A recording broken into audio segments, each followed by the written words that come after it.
कल हम लोग जो बातचीत की थी, मैं रिकॉर्डिंग लगा दीजिए, कल जो हम लोग बातचीत किए थे आदिकाल पर बातचीत किए थे, और आदिकाल पर जो 97-98 पेज का आपका नोट्स था काफी शानदार था। और आदिकाल पर अगर जो मान लो 10 क्वेश्चन पूछे जाते हैं तो 8 से 9 क्वेश्चन आपको उसी रामबाण नोट से मिल जाएंगे जो कल बात हुई थी आदिकाल पर। आज जो बात होना है भक्ति काल पर बातचीत होना है। भक्ति काल बहुत बड़ा टॉपिक है और बहुत ज्यादा क्वेश्चन यहां पर आपकी परीक्षा में पूछे जाते हैं भक्ति काल से। एक तो 4 काव्य धाराएं हैं, तो इस कारण से बड़ा टॉपिक हो जाता है। तो हम लोग भक्ति काल को 2 भागों में पढ़ेंगे, आज पहला भाग और कल दूसरा भाग। ऐसा नहीं है कि 2 शाखाएं आज पढ़ेंगे 2 शाखाएं कल पढ़ेंगे, ऐसा नहीं है, सब मिक्सचर रूप है, मिश्रित रूप है। तो चारों शाखाओं से या चारों काव्य धाराओं से यहां पर क्वेश्चन मिलेंगे और चारों काव्य धाराओं से संबंधित जो कवि हैं उन पर चर्चा होनी है। सभी महत्वपूर्ण है। लगभग आज 82 पेज पर बातचीत होना है। 82 पेज का नोट से कल 98 का था। तो यहां पर ध्यान रखेंगे भाई, जैसा कल भी था कि आपको ऑडियो वीडियो नहीं खोलना है, केवल और केवल इधर से आवाज हमारी सुनना है। जैसा कि पहले से पता है रिवीजन क्लास है, रिवीजन क्लास में बहुत ज्यादा व्याख्या नहीं की जाती है। जो आपके तथ्य हैं उनको जल्दी जल्दी या ज्यादा ज्यादा कोशिश रहती है कि आपको बताया जाए, क्योंकि कम समय में बहुत ज्यादा पढ़ना रहता है। शुरुआत करते हैं। पहला भक्ति काल से शुरुआत होती है। पहला है भक्ति आंदोलन को ईसाइयत की देन। अरे भक्ति आंदोलन को ईसाइयत की देन किसने कहा है? तो भक्ति आंदोलन को ईसाइयत की देन कहा है जॉर्ज अब्राहम ग्रियर्सन। कौन है? George Abraham Grierson. कभी कभी ग्रियर्सन का पूरा नाम पूछ लेते हैं, तो ग्रियर्सन का पूरा नाम क्या है? जॉर्ज अब्राहम ग्रियर्सन, ये इनका पूरा नाम हो जाता है, याद रखिएगा। और कल इन पर बात हुई थी। The modern vernacular literature of northern Hindustan के रचयिता हैं, रचनाकार हैं। और इनका जो इतिहास ग्रंथ आया था 1889 में एशियाटिक सोसाइटी या बंगाल की पत्रिका के विशेषांक के रूप में आया था और स्वतंत्र पुस्तक के रूप में 1889 ईस्वी में जस्ट 1 साल बाद आया था। अगला है भक्ति काव्य को भारतीय चिंताधारा का स्वाभाविक विकास किसने कहा? यानी भक्ति काव्य, जो भक्ति आंदोलन का उदय हुआ, भक्ति काव्य का उदय हुआ हमारे हिंदी साहित्य में, ये क्या है? इस कहां की देन है? भारतीय चिंताधारा का स्वाभाविक विकास है, यानी कि स्वाभाविक रूप से आया है, किसी के आक्रमण करने से, किसी की देन ना होकर के स्वाभाविक विकास है। किसने कहा है? तो हजारी प्रसाद द्विवेदी जी। किसने? हजारी प्रसाद द्विवेदी जी। और यहां पर एक बात आती है, रामचंद्र शुक्ल जी कहते हैं कि मुसलमानों का जो आक्रमण हुआ, बाहरी आक्रमणकारियों का जो आक्रमण हुआ, उसके बचाव में हम लोग भगवान के शरण में गए, भक्ति के शरण में गए, ऐसा कहा रामचंद्र शुक्ल जी ने। उसके विरोध में रामचंद्र क्या नाम हजारी प्रसाद द्विवेदी फिर कहते हैं कि यदि इस्लाम ना भी आया होता, यदि इस्लाम ना भी आया होता तो इस साहित्य का 12 आना वैसा ही होता जैसा आज है। ये हजारी प्रसाद द्विवेदी रामचंद्र शुक्ल जी के इतिहास को या रामचंद्र शुक्ल जी के कथन को या उनके मंतव्य को यहां पर क्या करते हैं? कोट करते हैं। तो ये भारतीय चिंताधारा का स्वाभाविक विकास बहुत पूछा जाता है, हजारी प्रसाद द्विवेदी का है। बाबू गुलाब राय क्या कहते हैं? पराजय के बाद व्यक्ति अपनी आध्यात्मिक श्रेष्ठता प्रदर्शित करना चाहता है। यानी पराजय के बाद, किसके बाद? पराजय के बाद व्यक्ति अपनी आध्यात्मिक श्रेष्ठता प्रदर्शित करना चाहता है, यही मनोवृत्ति भक्ति आंदोलन का स्रोत है। यह कथन किसका है? तो बाबू गुलाब राय जी का है। दूसरा आता है भक्ति काल को हिंदी साहित्य का स्वर्ण युग। भक्ति काल को हिंदी साहित्य का स्वर्ण काल, भक्ति काल को स्वर्ण युग किसने कहा है? तो हिंदी साहित्य का स्वर्ण युग, हिंदी साहित्य का स्वर्ण काल किसको कहा है? किसको कहा जाता है? तो भक्ति काल को कहा जाता है। किसने कहा है? तो जॉर्ज अब्राहम ग्रियर्सन और सुंदरदास। जॉर्ज अब्राहम ग्रियर्सन ने भी कहा है और श्याम सुंदर दास ने भी कहा है। दोनों विकल्प एक साथ नहीं मिलेंगे, एक ही विकल्प मिलेगा। यदि जॉर्ज अब्राहम ग्रियर्सन मिले तो ग्रियर्सन सही हो जाएंगे और श्याम सुंदर दास मिले तो श्याम सुंदर दास को सही कर देना है। यदि दोनों में से या दोनों मिल जाएं तो जॉर्ज अब्राहम ग्रियर्सन को बताना है। अगला, हिंदी साहित्य के इतिहास में नामकरण की दृष्टि से कौन सा काल सबसे कम विवादास्पद रहा? सबसे कम विवादास्पद रहा भाई, सबसे अधिक जो विवादास्पद रहा है कौन सा कालखंड है? तो वो आदिकाल है। कल भी चर्चा हुई थी कि आदिकाल के कम से कम 17-18 नाम बिल्कुल बहुत फेमस हैं। 17-18 नाम आदिकाल के। ये नामकरण कहां से आए? ये विवादों ही से तो आए हैं, यानी अत्यधिक विरोधों एवं व्याघातों का युग कह दिया गया। तो इसलिए यहां पर क्या है? सबसे कम जो विवादास्पद रहा काल रहा है वो है भक्ति काल। क्या है? भक्ति काल। भक्ति काल के बाद आधुनिक काल और आधुनिक काल के बाद रीति काल। भाई रीति काल के भी 6-7-8 नाम हैं, लेकिन आदिकाल के 17-18 नाम हैं। तो सबसे ज्यादा विवादित जो कालखंड रहा है वो आदिकाल है और सबसे कम भक्ति काल है। ये किसने कहा? भक्ति का, सॉरी, भक्ति को धर्म का रसात्मक रूप, भक्ति को धर्म का रसात्मक रूप किसने कहा है? तो भक्ति को धर्म का रसात्मक रूप आचार्य रामचंद्र शुक्ल जी ने कहा है। अगला है धर्म का प्रवाह कर्म, ज्ञान और भक्ति इन तीनों धाराओं में चलता है। धर्म का प्रवाह कर्म, ज्ञान और भक्ति इन तीनों धाराओं में चलता है। यह कथन किसका है? तो रामचंद्र शुक्ल जी का है। अगला है एक रहीम की कविता है नगर शोभा। रहीम की कविता या रहीम की पुस्तक नगर शोभा है। इस नगर शोभा में किसका वर्णन किया गया, इसकी विशेषता क्या है? यहां से एक बार प्रश्न पूछ लिया गया कि रहीम की नगर शोभा पुस्तक की विशेषता कौन सी नहीं है। तो यहां पर 3 हैं जो विशेषताएं हैं, चौथा जो आएगा नहीं हो सकता है। यहां पर 3 याद रखिएगा। इसमें नगर का संकुचित वर्णन किया गया है, यानी नगर की सुंदरता का वर्णन किया गया। इसमें वर्ण व्यवस्था के अनुसार उनके जाति की स्त्रियों का वर्णन किया गया, सही है। ये स्त्रियां अपना उत्पाद बेचने का काम करती हैं। तो ये तीनों यहां पर कथन सही हैं। अगला, कृपा राम द्वारा रचित नायिका भेद की सबसे पुरानी पुस्तक, यानी सबसे पुरानी पुस्तक, ऐसी पुस्तक जिसमें नायिका भेद का वर्णन किया गया हो, नायिका भेद से संबंधित हो, तो कृपा राम की हित तरंगिणी, कृपा राम की हित तरंगिणी ये है। और ये रीतिकाल की प्रथम पुस्तक, या कह सकते हो ऐसा कि कालक्रम की दृष्टि से, किस दृष्टि से? कालक्रम की दृष्टि से हित तरंगिणी के रचनाकार कृपा राम को रीतिकाल का प्रवर्तक मान लिया जाता है, कालक्रम की दृष्टि से। अगला, रुद्र संप्रदाय विष्णु स्वामी, रुद्र संप्रदाय की स्थापना किसने की? विष्णु स्वामी ने। रामानुजाचार्य ने कौन से दर्शन का प्रतिपादन किया? विशिष्टाद्वैत। विशिष्टाद्वैतवाद के प्रवर्तक कौन है? रामानुजाचार्य हैं। अद्वैतवाद के शंकराचार्य। निम्बार्काचार्य का द्वैताद्वैतवाद है ना। निम्बार्काचार्य किससे संबंधित है? द्वैताद्वैतवाद, भेदाभेदवाद इसी को कहा जाता है। और आकाश धर्मा गुरु किसको कहा जाता है? रामानंद को। तो रामानंद को आकाश धर्मा गुरु कहा जाता है। किसने कहा? हजारी प्रसाद द्विवेदी ने। यानी रामानंद को आकाश धर्मा गुरु किसने कहा है? तो हजारी प्रसाद द्विवेदी जी ने कहा है। दूसरा, इनकी उक्तियां ऐसी लुभावनी हुई कि बिहारी आदि परिवर्ती कभी भी उनमें से बहुतों का अपहरण करने का लोभ ना रोक सके। आचार्य रामचंद्र शुक्ल का कथन ये किसके संबंध में है? तो रहीमदास जी के संबंध में। किसके संबंध में? रहीमदास जी के संबंध में। रहीमदास जी के संबंध में आचार्य रामचंद्र शुक्ल जी खूब चर्चा करते हैं और खूब इनके संबंध में कथन कहते हैं। और ये आलोचनात्मक कथन बहुत अच्छे हैं जो परीक्षा में पूछे जाते हैं।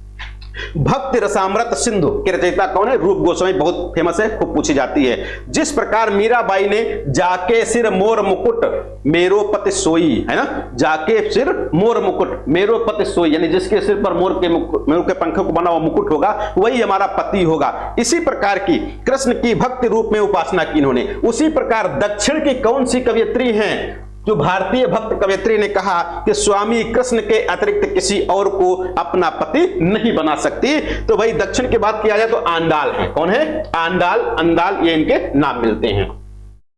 अगला है विष्णु संप्रदाय को कहा जाता है। तो विष्णु संप्रदाय को रुद्र संप्रदाय भी कहते हैं। विष्णु संप्रदाय को रुद्र संप्रदाय भी कहते हैं। और रुद्र संप्रदाय के प्रवर्तक कौन है? विष्णु स्वामी जी। कल बात हुई, अभी बात हुई है।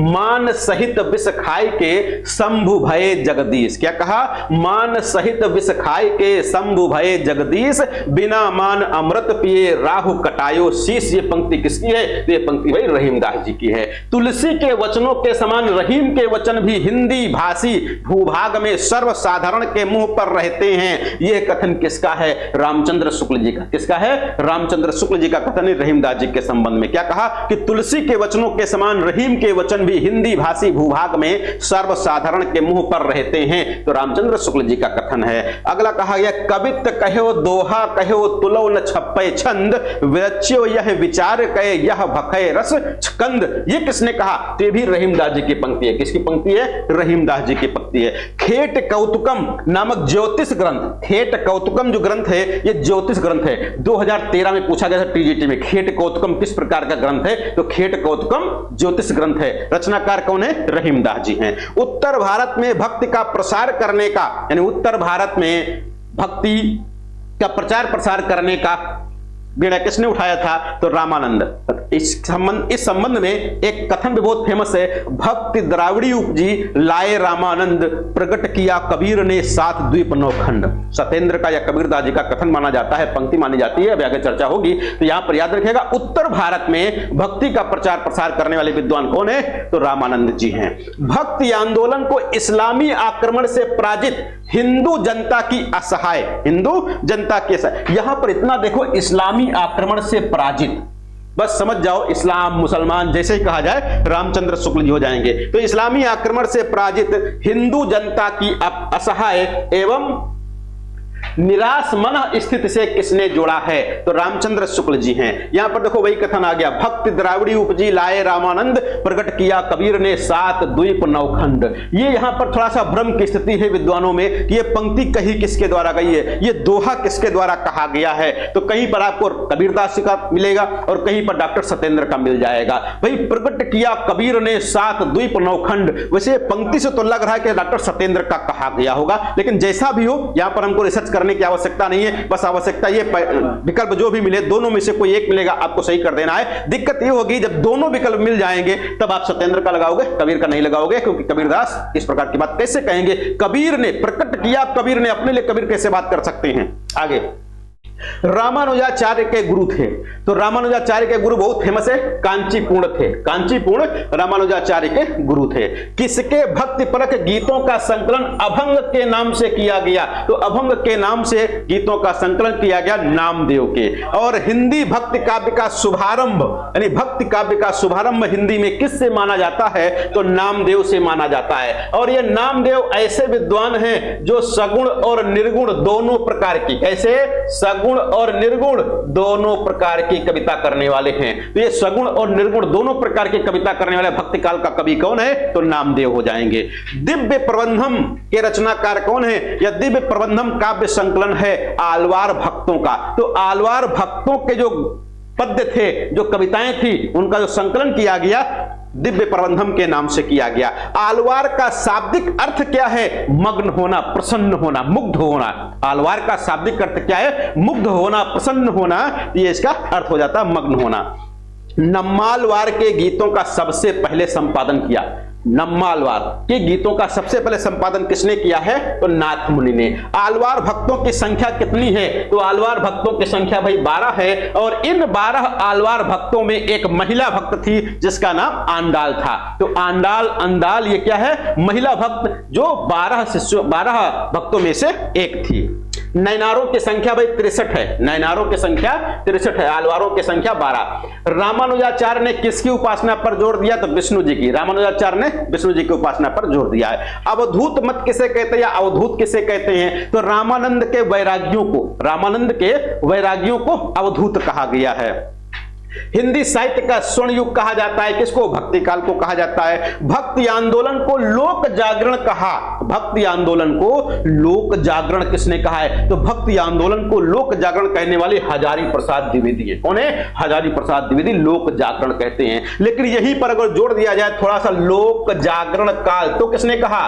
लोक जागरण कौन? हाँ, तो यहां पर हो जाएंगे भाई रामविलास शर्मा जी हो जाएंगे। तो रामविलास शर्मा जी लोक जागरण काल कहते हैं और हजारी प्रसाद द्विवेदी लोक जागरण कहते हैं। थोड़ा सा अंतर है, यहां पर भ्रमित नहीं होना है, इसलिए दोनों हम साथ साथ बताते हैं, भ्रमित नहीं होना है। क्या है? लोक जागरण किसने कहा? तो हजारी प्रसाद द्विवेदी। लोक जागरण काल किसने कहा है? तो रामविलास शर्मा। यहां पर देखो ला, यहां पर भी ला ले आओ, मैच कर लो, हो जाएगा।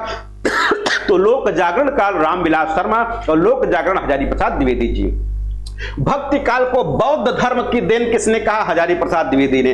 अपने पौरुष से हताश जाति के लिए भगवान की शक्ति और करुणा की ओर ध्यान ले जाने के अतिरिक्त दूसरा मार्ग ही क्या था? ये किसने कहा? तो भाई रामचंद्र शुक्ल जी ने। किसने कहा? रामचंद्र शुक्ल जी ने कहा है। अगला, आलवार वैष्णवों की संख्या कितनी? आलवार भक्तों की संख्या कितनी? तो आलवार भक्तों की संख्या भाई 12 है, अभी बात हुई है। अद्वैतवाद के अनुसार, अद्वैतवाद के अनुसार यहां पर क्या है? जीव और ब्रह्म एक हैं, जीव और ब्रह्म एक हैं। हमने बात की थी आ प्लस द्वैत, आ प्लस द्वैत। द्वैत का मतलब दो का भाव, आ का मतलब नहीं, दो नहीं एक, दो नहीं एक, यानी जीव और परमात्मा अलग अलग नहीं है, दोनों एक ही हैं। कौन कहता? अद्वैतवाद। एक पंक्ति आई रहीमदास जी की, किसकी? एक रहीमदास जी की पंक्ति आई है। इस पंक्ति क्या है पंक्ति कि कमल दल नयनन की उन्मान, विसरत नाहि सखी मोह मन ते मंद मंद मुस्कान। ये पंक्ति किसकी है? रहीमदास जी की। किसकी है? रहीमदास जी की है। ओम जय जगदीश हरे खूब पूछी जाती है, तो ओम जय जगदीश हरे आरती की रचना किसने की है? श्रद्धाराम फुल्लौरी ने। ओम जय जगदीश हरे किसने लिखा? श्रद्धाराम फुल्लौरी। ये श्रद्धाराम फुल्लौरी वही हैं जिन्होंने भाग्यवती नामक उपन्यास लिखा था, जिसको हिंदी का पहला उपन्यास भी कहा जाता। भाग्यवती 1877 में लिखा था इन्होंने। अगला, द्वैतवाद के प्रणेता, द्वैतवाद के प्रवर्तक कौन है? तो मध्वाचार्य। द्वैतवाद मध्वाचार्य। शुद्धा द्वैतवाद वल्लभाचार्य। शुद्धा द्वैतवाद कौन है? वल्लभाचार्य। हिंदी का भक्ति काल बाहरी आक्रमण की प्रतिक्रिया है, रामचंद्र शुक्ल। बाहरी आक्रमण जैसे ही आए रामचंद्र शुक्ल हो जाएंगे, याद रखिएगा। वैष्णव भक्ति का आचार्य कौन नहीं है? तो वैष्णव भक्ति का आचार्य भाई यहां पर शंकराचार्य जी नहीं है, क्योंकि शंकराचार्य अद्वैतवाद की बात करते हैं, अद्वैत वेदांत की बात करते हैं, यानी कि दो नहीं एक की बात करते हैं। यहां पर वैष्णव भक्त की बात हो रही है। ब्रह्म संप्रदाय का प्रवर्तक मध्वाचार्य। ब्रह्म संप्रदाय का प्रवर्तक कौन है? मध्वाचार्य।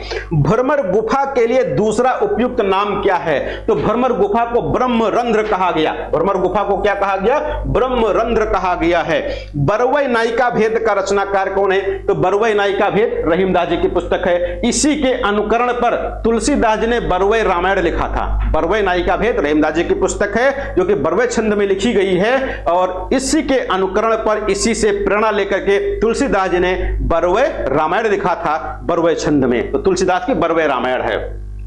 विभिन्न मतों के आधार पर हिंदी में भक्ति काव्य की शाखाएं मानी जाती हैं। तो भक्ति काव्य की शाखाएं जो है 4 हैं। कौन कौन सी? संत काव्य धारा, प्रेमाश्रयी काव्य धारा, और दूसरा कृष्ण भक्त काव्य धारा, और राम भक्ति काव्य धारा। ये 4 काव्य धाराएं, 4 शाखाएं मानी गई हैं। अद्वैतवाद के प्रवर्तक कौन है? शंकराचार्य जी। अद्वैतवाद के प्रवर्तक शंकराचार्य जी। कबीर में जो रहस्यवाद है, कबीर में जो रहस्यवाद है वह अधिकतर सूफियों के प्रभाव के कारण है। यानी कबीरदास में जो रहस्यवाद आया है वो किसके प्रभाव से है? सूफियों के प्रभाव से आया है। किसने माना है? तो आचार्य रामचंद्र शुक्ल जी ने। किसने? रामचंद्र शुक्ल जी की मान्यता है। एक पंक्ति है, यहां पर हम लोग भ्रमित होते हैं कि ज्यों त्रिया पीहर बसे सुरत रहे प्युमाहि, ऐसे जन जग में रहे गुरु को भूले नाही। ये पंक्ति किसकी है? हम लोग प्रायः कबीरदास जी की पंक्ति मान लेते हैं, जबकि कबीरदास जी की पंक्ति ना होकर के किसकी है? सहजोबाई की। किसकी है? सहजोबाई की पंक्ति है। द निर्गुण school of Hindi poetry, the निर्गुण स्कूल ऑफ हिंदी पोएट्री शोध ग्रंथ के रचनाकार कौन है? तो पीतांबर दत्त बर्थवाल। कौन है? पीतांबर दत्त बर्थवाल है। ये पीतांबर दत्त बर्थवाल हैं जिन्होंने क्या किया था? गोरखबानी का संपादन किया था। किसका? गोरखबानी का। आगे, रामानंद ने नारायण और लक्ष्मी के स्थान पर, रामानंद ने नारायण और लक्ष्मी के स्थान पर किसकी उपासना पर जोर दिया? तो सीता और राम की उपासना पर जोर दिया है। योग साधना के आदि प्रवर्तक, जो योग साधना की बात की जा रही है, आदि गुरु आदि प्रवर्तक कौन है? शिव है, शंकर जी हैं। योग साधना के आदि प्रवर्तक कौन है? आदि गुरु कौन है? शंकर जी हैं, शिव जी हैं। नीमा किसकी पत्नी, किसकी माता का नाम था? तो नीमा कबीरदास जी की माता। नीमा कबीरदास जी की माता का नाम था, और नीरू इनके पिताजी थे। उत्तर भारत में वैष्णव भक्त के संस्थापक कौन है? रामानुजाचार्य। रामानुजाचार्य कौन है? उत्तर भारत में वैष्णव भक्त के संस्थापक हैं। निर्गुण भक्ति का आदि स्रोत क्या है? निर्गुण भक्ति का आदि स्रोत क्या है? तो निर्गुण भक्ति का आदि स्रोत श्वेता श्वेतर उपनिषद है। कौन सा है? श्वेता श्वेतर उपनिषद। उपनिषदों की संख्या कितनी है? तो 108। उपनिषदों की संख्या कितनी है? 108। तो उपनिषद कितने हो जाएंगे? 108 है। टोटल उपनिषद कितने हैं? 8 है। कभी कभी बिल्कुल आसान क्वेश्चन पूछ लेते हैं। वेद कितने हैं? 4। वेदांग कितने हैं? 6। वेदांग कितने हैं? तो वेदांग है 6। पुराण कितने हैं? तो पुराण है 18। पुराण कितने हैं? तो पुराण 18। ये बिल्कुल आसान आसान क्वेश्चन है। कभी कभी बिल्कुल आसान आसान क्वेश्चन आते हैं और हम लोग जरा से सावधानी हटी दुर्घटना घट जाती है, यानी जरा से चूके गलत हो गया। पूछा गया वेद, लगा दिए वेदांग, या पूछा गया वेदांग, ध्यान दे लिए वेद को। तो यहां पर थोड़ा सा ध्यान दीजिएगा। उपनिषद 108, पुराण 18, वेद 4, वेदांग 6। स्मार्त संप्रदाय के संस्थापक कौन है? शंकराचार्य जी हैं। निर्गुण काव्य धारा को ज्ञानाश्रयी और प्रेमाश्रयी 2 भागों में विभाजित करने वाले कौन है? रामचंद्र शुक्ल जी हैं। रामचंद्र शुक्ल जी क्या कहे, ज्ञानाश्रयी और प्रेमाश्रयी, इन दो भागों में विभाजित करने वाले विद्वान कौन है, रामचंद्र शुक्ल जी हैं। ज्ञानाश्रयी को संत काव्यधारा, क्या कहा गया, संत काव्यधारा। प्रेमाश्रयी को सूफी काव्यधारा, प्रेमाश्रयी को सूफी काव्यधारा। तो सूफी काव्यधारा या प्रेमाश्रयी संत काव्यधारा, ये नाम किसने दिया है, तो ये भाई राम कुमार वर्मा हो जाएंगे। कौन हो जाएंगे, राम कुमार वर्मा। तो राम कुमार वर्मा ज्ञानाश्रयी को संत काव्यधारा और प्रेमाश्रयी को सूफी काव्यधारा कहते हैं, जबकि ज्ञानाश्रयी और प्रेमाश्रयी जो नाम दिया गया रामचंद्र शुक्ल जी के द्वारा दिया गया है। साधना के क्षेत्र में जो ब्रह्म है, साधना के क्षेत्र में जो ब्रह्म है, साहित्य के क्षेत्र में वही रहस्यवाद है, यह किसने कहा, रामचंद्र शुक्ल जी ने कहा है। विष्णु का सर्वप्रथम उल्लेख कहां मिलता है, ऋग्वेद में। ऋग्वेद में विष्णु शब्द का सबसे पहले उल्लेख मिलता है। भक्ति आंदोलन को दक्षिण से उत्तर भारत में लाने का श्रेय किसको है, भक्ति को या भक्ति आंदोलन को उत्तर दक्षिण से उत्तर में लाने का श्रेय किसको दिया जाता है, संत रामानंद जी को कहा जाता है। भक्ति द्राविड़ी उपजी लाए रामानंद, प्रकट किया कबीर ने 7 द्वीप 9 खंड, खूब फेमस है। वैष्णव धर्म के प्रचार, वैष्णव धर्म के 4 प्रमुख आचार्यों में से किसने अपने सिद्धांतों में भक्ति और ज्ञान का समुच्चय किया, तो भक्ति और ज्ञान का समुच्चय रामानुजाचार्य ने। अगला, भक्ति और ज्ञान की पृष्ठभूमि में रामावत संप्रदाय का प्रवर्तन किसने किया, तो रामावत संप्रदाय रामानंद, रामावत संप्रदाय रामानंद। और रामावत संप्रदाय के अनुयायियों को वैरागी कहा जाता है, और रामानंद संप्रदाय, रामानंद ने वैरागी दल का गठन भी किया। वारकरी संप्रदाय के प्रवर्तक ज्ञानेश्वर, वारकरी संप्रदाय के ज्ञानेश्वर हैं। और श्री संप्रदाय के प्रवर्तक रामानुज, श्री संप्रदाय के रामानुज। रुद्र संप्रदाय के विष्णु स्वामी। महाराष्ट्र के भक्तों में सबसे पहले नाम किसका आता है, नामदेव। नामदेव महाराष्ट्र के हैं, दर्जी थे, जाति से क्या थे, दर्जी थे। वह संत जिसने विदेशी आक्रमणकारियों के विरुद्ध आवाज उठाई, यानी वह कवि या वह संत जिसने विदेशी आक्रमणकारियों के खिलाफ आवाज उठाई, वो कौन थे, गुरु नानक देव थे। कौन थे, गुरु नानक देव थे। माया महाठगनी हम जानी, माया महाठगनी हम जानी, ये किसने कहा है, तो कबीरदास जी ने कहा है। हम अपने को ऐसे धार्मिक आंदोलन के सामने पाते हैं, हम अपने को ऐसे धार्मिक आंदोलन के सामने पाते हैं जो उन सब आंदोलनों से कहीं अधिक विशाल है जिन्हें भारतवर्ष ने देखा है। ये किसने कहा है, तो जॉर्ज अब्राहम ग्रियर्सन ने। किसने कहा है, जॉर्ज अब्राहम ग्रियर्सन ने कहा है। कबीरदास ऐसे ही मिलन बिंदु पर खड़े थे, कबीरदास ऐसे ही मिलन बिंदु पर खड़े थे जहां से एक ओर हिंदुत्व निकल जाता है और दूसरी ओर मुसलमानत्व निकल जाता है। कबीर के विषय में किसकी मान्यता है, तो कबीरदास की प्रशंसा की जब कभी बात आए, हजारी प्रसाद द्विवेदी। कबीरदास की टांग खींचने की बात जब कभी आए, आलोचना की बात आए, रामचंद्र शुक्ल सही हो जाएंगे। तो हजारी प्रसाद द्विवेदी कहते हैं कबीर ऐसे ही मिलन बिंदु पर खड़े थे जहां से एक ओर हिंदुत्व निकल जाता है और दूसरी ओर मुसलमानत्व।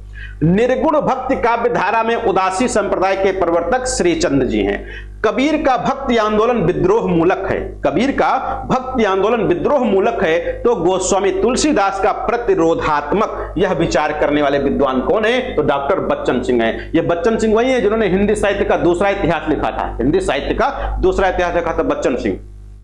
हम तो भगत मुकत में आया, हम तो भगत मुकत में आया, गुरु प्रसाद राम गुण गाया, गुरु प्रसाद राम गुण गाया। ये पंक्ति कबीरदास जी के संबंध में कहां पर कही गई है, तो कबीर परिचय में। कहां पर कही गई, कबीर की परिचय में कही गई है।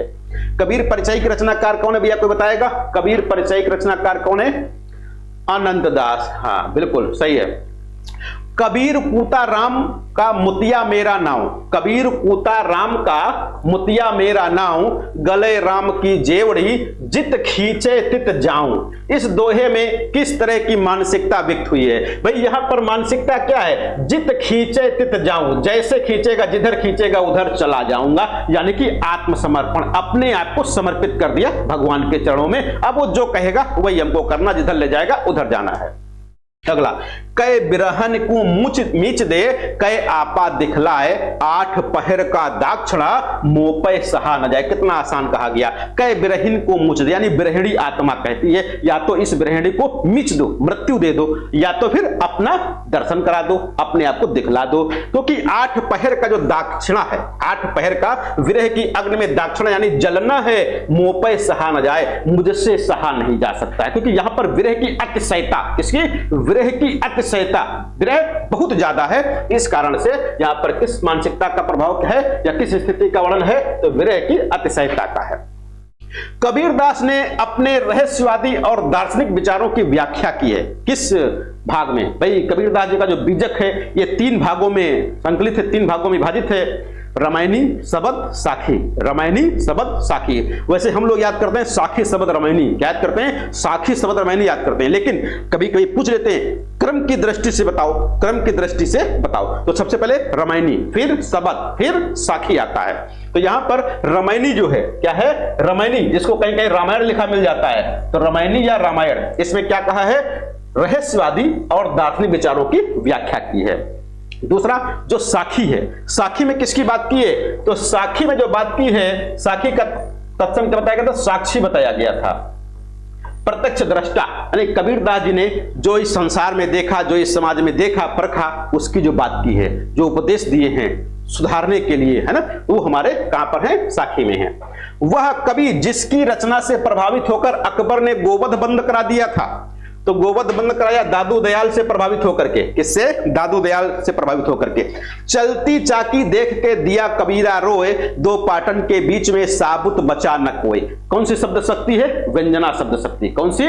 व्यंजना शब्द शक्ति है भाई। अभिधा, व्यंजना और लक्षणा, या अभिधा, लक्षणा, व्यंजना। व्यंजना क्या है? जब अभिधा और लक्षणा के विराम लेने पर जब तीसरी शक्ति से जो तीसरा जो अर्थ निकलता है, यहां पर व्यंग्यार्थ जिसको कहते हैं, तो वहां पर क्या होता है? व्यंजना शब्द शक्ति होती है। विस्तार से जब शब्द शक्ति पढ़ाएंगे तो वहां पर आएगा। मनुआ तो दहु दिस फिरे, मनुआ तो दहु दिस फिरे, यह तो सुमिरन नाह। यह उक्त काव्यांश है किसका? कबीरदास जी का। जम्बनाथ ने अपने मत का प्रचार करने के लिए किस संप्रदाय की स्थापना की? बहुत पूछा था। विष्णुई संप्रदाय। कौन सा संप्रदाय? विष्णुई संप्रदाय, जम्बनाथ। अनंतानंद कबीर सुखा सुरसुरा पद्मावत नरिहरि, पीपा भावानंद रैदास घना सेन सुरसर की घर हरि।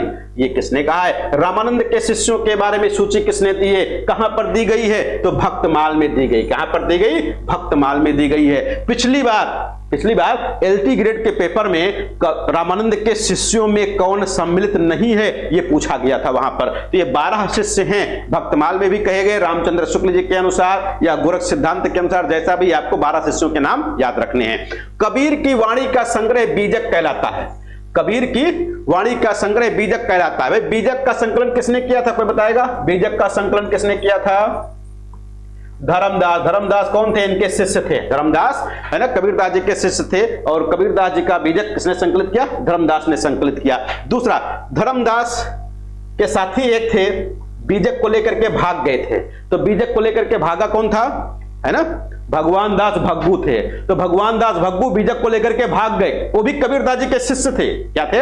कबीरदास जी के शिष्य ही थे। अब कबीरदास जी का एक शिष्य ऐसा जो बीजक को लेकर के भाग रहा है, एक ऐसा जो बीजक का संकलन कर रहा है। भाई गुरु एक, शिक्षा एक जैसी दी गई, लेकिन भाई फल दूसरे प्रकार का मिल रहा। तो यहां पर जो बीजक है, बीजक के 3 भाग हैं। कितने भाग हैं? 3 भाग हैं। साखी, शबद, रामायणी। यहां पर क्या लिखा गया? साखी, शबद, रामायणी। लेकिन इनको क्रम की दृष्टि से व्यवस्थित करने के लिए आए, क्रम की दृष्टि से। तो आपको रामायणी पहले लाना है, यानी पहले रामायणी, फिर शबद, फिर साखी। साखी तीसरे नंबर पर जाएगा। फिर भक्ति काल के समय सीमा क्या है? तो भक्ति काल की समय सीमा रामचंद्र शुक्ल जी के द्वारा दी गई है। संभवतः यह परीक्षा में आपसे पूछी जाती है। संवत 1375 से 1700, संवत 1375 से 1700, यानी कि सन 1318, सन 1318 ईस्वी से लेकर के कहां तक हो जाएगा? 1643 ईस्वी तक। यहां पर ध्यान दीजिएगा, जब भी कभी हम सन की बात करते हैं या समय की बात करते हैं, चाहे आदिकाल हो, भक्ति काल है, रीति काल है, तो ज्यादातर रामचंद्र शुक्ल जी का ही सन पूछा जाता है। रामचंद्र शुक्ल जी के अनुसार समय सीमा पूछी जाती है। यहां पर ध्यान रखना है कि ज्यादातर जगह पर हम लोग संवत में बात करते हैं। किसमें? संवत में। आदिकाल 1050 से 1375, भक्ति काल 1375 से 1700, रीतिकाल 1700 से 1900 और आधुनिक काल 1700 से सॉरी 1900 से 1984 हो जाएगा। ये हो जाता है, बिल्कुल याद रहता है। लेकिन कभी कभी आपको भ्रमित करने के लिए ये संवत में ना पूछ करके सन में पूछ लेते हैं और हम लोग वही दिमाग में रखे रहते हैं। 1375, 1050, है ना, 1600, 1700 ऐसे याद रखते हैं, गड़बड़ हो जाता है। जैसे अभी पूछ लिया जाए, यहीं पर दे दिया जाए कि आदि का या भक्ति काल की समय सीमा क्या है, यहां पर दे दिया गया सन 1375 से 1700, है ना। बहुत लोग यही लगा के आ जाएंगे, बहुत लोग यही लगा देंगे। तो यहां पर ध्यान देना है, जब भी कभी समय पूछा जाए उसकी इकाई जरूर देखना है कि सन में पूछा जा रहा है, ईस्वी में पूछा जा रहा है या फिर विक्रम संवत में पूछा जा रहा है। ये दोनों चीजें याद रखना है भाई। सन और संवत में बता ही है, सन में 57 जोड़ोगे संवत पता लग जाएगा और संवत में से 57 घटाओगे तो सन पता लग जाएगा। ज्ञान मार्गी कवियों को किस नाम से पुकारा जाता है? संत कवि के नाम से। ज्ञानाश्रय शाखा के कवियों को संत कवि के नाम से भी जाना जाता है। भक्तमाल के रचनाकार कौन है? भक्तमाल के रचनाकार नाभादास, भक्तमाल के नाभादास। 84 वैश्रवण की वार्ता और 252 वैश्रवण की वार्ता वस्तुतः है जीवन व्रत है। क्या है? जीवन व्रत है। ये किसके द्वारा लिखे गए भैया? 84 वैश्रवण की वार्ता, 252 वैश्रवण की वार्ता किसके द्वारा लिखे गए? गोकुलनाथ। किसके द्वारा? गोकुलनाथ जी के द्वारा लिखे गए जीवन व्रत है। भक्त नामावली, विठलनाथ, सॉरी विठलनाथ है, विठलनाथ, हाँ विठलनाथ के पुत्र हैं भाई, हाँ वही हमने कहा। भक्त नामावली के लेखक, तो भक्त नामावली ध्रुवदास, भक्त नामावली ध्रुवदास की है। बहुत कुछ है। भक्ति विवेक मलुकदास की, भक्ति विवेक मलुकदास की है। ये मलुकदास वही है जिन्होंने कहा था, आलसियों का मूल मंत्र दिया था, आलसियों का मूल मंत्र दिया था, अजगर करे न चाकरी पंछी करे न काम, दास मलुका कह गए सबके दाता राम, है ना, ऐसे मलुकदास थे। मूल गोसाई चरित्र के रचनाकार बेनी माधव दास, मूल गोसाई चरित्र जिसमें तुलसीदास का जीवन चरित्र दिया गया। किसका? तुलसी का जीवन चरित्र दिया गया है। किसने लिखा है? तो बेनी माधव दास ने। मूल गोसाई चरित्र में किसका जीवन? आगे देखो आ ही गया, तुलसीदास। श्री गुरु ग्रंथ साहब का संकलन किसने किया? गुरु ग्रंथ साहब सिखों का पवित्र ग्रंथ है, इसका संकलन गुरु अर्जुन देव ने किया था। किसने? गुरु अर्जुन देव ने किया था। अर्जुन देव कौन से गुरु थे भाई? गुरु क्या नाम के? सिखों के 5वें नंबर के, 6ठे नंबर के, 5वें नंबर के। छठे पर कौन थे? छठे पर कौन थे? छठे पर कौन था भाई? गुरु तेग बहादुर किस नंबर पे थे? गुरु तेग बहादुर सिंह। अब एक कल छुट्टी हम लोग मनाए, कौन से? गुरु गोविंद सिंह 10वें हो गए, गुरु नानक पहले हो गए, और 6ठवें कौन थे? अच्छा गुरु अंगद, अंगद तो आखिरी में आएंगे सर। चलो कोई नहीं, कोई बात नहीं, हमारा नहीं आएगा, जब भी आएगा अर्जुन देव। देखो हिंदी में जब भी आएगा 3 गुरु आएंगे आपके, 3, एक गुरु नानक, एक गुरु अर्जुन देव और आखिरी आएंगे गुरु गोविंद सिंह। गुरु गोविंद आखिरी हैं और चंडी चरित्र लिखे हैं, चंडी चरित्र का अनुवाद किया है। दूसरा गुरु अर्जुन देव को पूछे जाएंगे क्योंकि गुरु ग्रंथ साहब का संकलन किया है, और गुरु नानक को पूछे जाएंगे क्योंकि कई रचनाएं संत काव्यधारा में उनकी मिलती हैं। ज्ञानबोध के रचनाकार कौन है? मलुकदास, ज्ञानबोध मलुकदास। निर्गुण संत कवियों में सर्वाधिक शास्त्रज्ञ और सुशिक्षित थे सुंदरदास। यहां पर ध्यान दीजिएगा, सर्वाधिक शास्त्रज्ञ और सुशिक्षित कौन थे? तो सुंदरदास संत थे। कभी कभी होता है कि निम्नलिखित में से कौन संत काव्यधारा में नहीं गिना जाता है, वहां पर रसखान का नाम आ जाता है, तो रसखान संत काव्यधारा में नहीं गिना जाते, ध्यान दीजिएगा। दूसरा, संत काव्यधारा के अंतर्गत वह कौन सा ऐसा कवि है या कौन सा ऐसा विद्वान है या साहित्यकार है जो सर्वाधिक मौलिक प्रतिभा वाला था? तो मौलिक प्रतिभा कबीरदास हैं, मौलिक प्रतिभा कबीरदास जी में, लेकिन शास्त्रज्ञ और पढ़ा लिखा कौन था? तो सुंदरदास। सर्वाधिक पढ़े लिखे और शास्त्रज्ञ कौन थे? सुंदरदास थे। लेकिन सर्वाधिक मौलिक प्रतिभा वाला कवि कौन है? तो वो कबीरदास हो जाएंगे, सुंदरदास फिर वहां पर नहीं होंगे।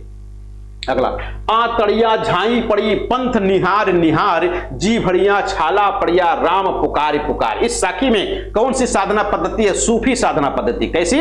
सूफी साधना पद्धति है। दुल्हन गावो मंगल चार, मोरे घर आए राम राजा राम भरतार, ऐसे आता। दाम्पत्य प्रेम, कैसा? दाम्पत्य प्रेम, पति पत्नी वाला दाम्पत्य प्रेम बताया गया। ढाई आखर प्रेम का पढ़े सो पंडित होए, किसने कहा है? कबीरदास जी ने कहा। विठोबा का भक्त किसे कहा गया? ज्ञान नामदेव को। विठोबा का भक्त नामदेव को कहा गया। कबीर की उलटबासियों में प्रमुख रस कौन सा है? तो कबीरदास ने उलटबासियों में अद्भुत रस का खूब प्रयोग किया है। अद्भुत रस का स्थायी भाव क्या भैया? विस्मय, है ना। अद्भुत रस का विस्मय स्थायी भाव है, आश्चर्य जिसको कहते हैं। एक अचंभा देखा रे भाई, ठाढ़ा सिंह चुरावे गाई। एक अचंभा देखा रे भाई, ठाढ़ा सिंह चुरावे गाई, बहुत फेमस है। और किसका? अद्भुत रस का सुंदर उदाहरण भी है और उलटबांसी भी है। संत काव्य की प्रवृत्ति नहीं, ये बहुत पूछी जाती है। संत काव्य धारा की निम्नलिखित में से कौन सी प्रवृत्ति नहीं है? नहीं पूछा गया है। तो संत काव्य धारा के कवियों ने, साहित्यकारों ने, संतों ने किसका? वर्ण व्यवस्था का विरोध किया है, न कि समर्थन किया। किसका? वर्ण व्यवस्था का विरोध किया है। समर्थन किसने किया है? जो तुलसीदास जी हैं वो समर्थन करते हैं। बाकी संत काव्य धारा के कवियों ने क्या किया? विरोध किया है। तो यहां पर क्या है? वर्ण व्यवस्था को प्रोत्साहन। तो वर्ण व्यवस्था को प्रोत्साहन ये कहां पर? संत काव्य धारा में नहीं, राम भक्त काव्य धारा में, और खासकर तुलसीदास ने इसको प्रोत्साहन दिया है। निरंजनी संप्रदाय के प्रवर्तक कौन है? हरिदास। निरंजनी संप्रदाय के प्रवर्तक स्वामी हरिदास हैं। कबीर के निर्गुण पंथ का आधार भारतीय वेदांत और सूफियों का प्रेम तत्व है। रामचंद्र शुक्ल का विचार है। किसका विचार है? रामचंद्र शुक्ल जी का विचार है। भाषा पर कबीर का जबरदस्त अधिकार था। वे वाणी के डिक्टेटर थे। किसने कहा? हजारी प्रसाद द्विवेदी। वाणी के डिक्टेटर किसने कहा? हजारी प्रसाद द्विवेदी ने कहा है। आत्मानुभूति पर अधिक बल देता है संत काव्य धारा। आत्मानुभूति यानी जो अपनी आत्मा का अनुभव करता है वही बात करता है। कौन? संत काव्य। धार्मिक रूढ़ियों और परंपराओं के अंधानुकरण का विरोध किसने किया है? यानी परंपरागत जो रूढ़ियां हैं, अंधविश्वास हैं, आडंबर हैं, उनका विरोध कहां किया गया? संत काव्य धारा में। साधना के 3 अवयव बताए गए, कर्म, धर्म और तीसरा क्या है? भक्ति। कर्म, धर्म और भक्ति साधना के 3 अवयव हैं, 3 तत्व हैं। कबीर ने अपने निर्गुण पंथ में वह तत्व शामिल किया जिसका नाथ पंथ में अभाव था। क्या था? भारतीय वेदांत और सूफियों का प्रेम तत्व।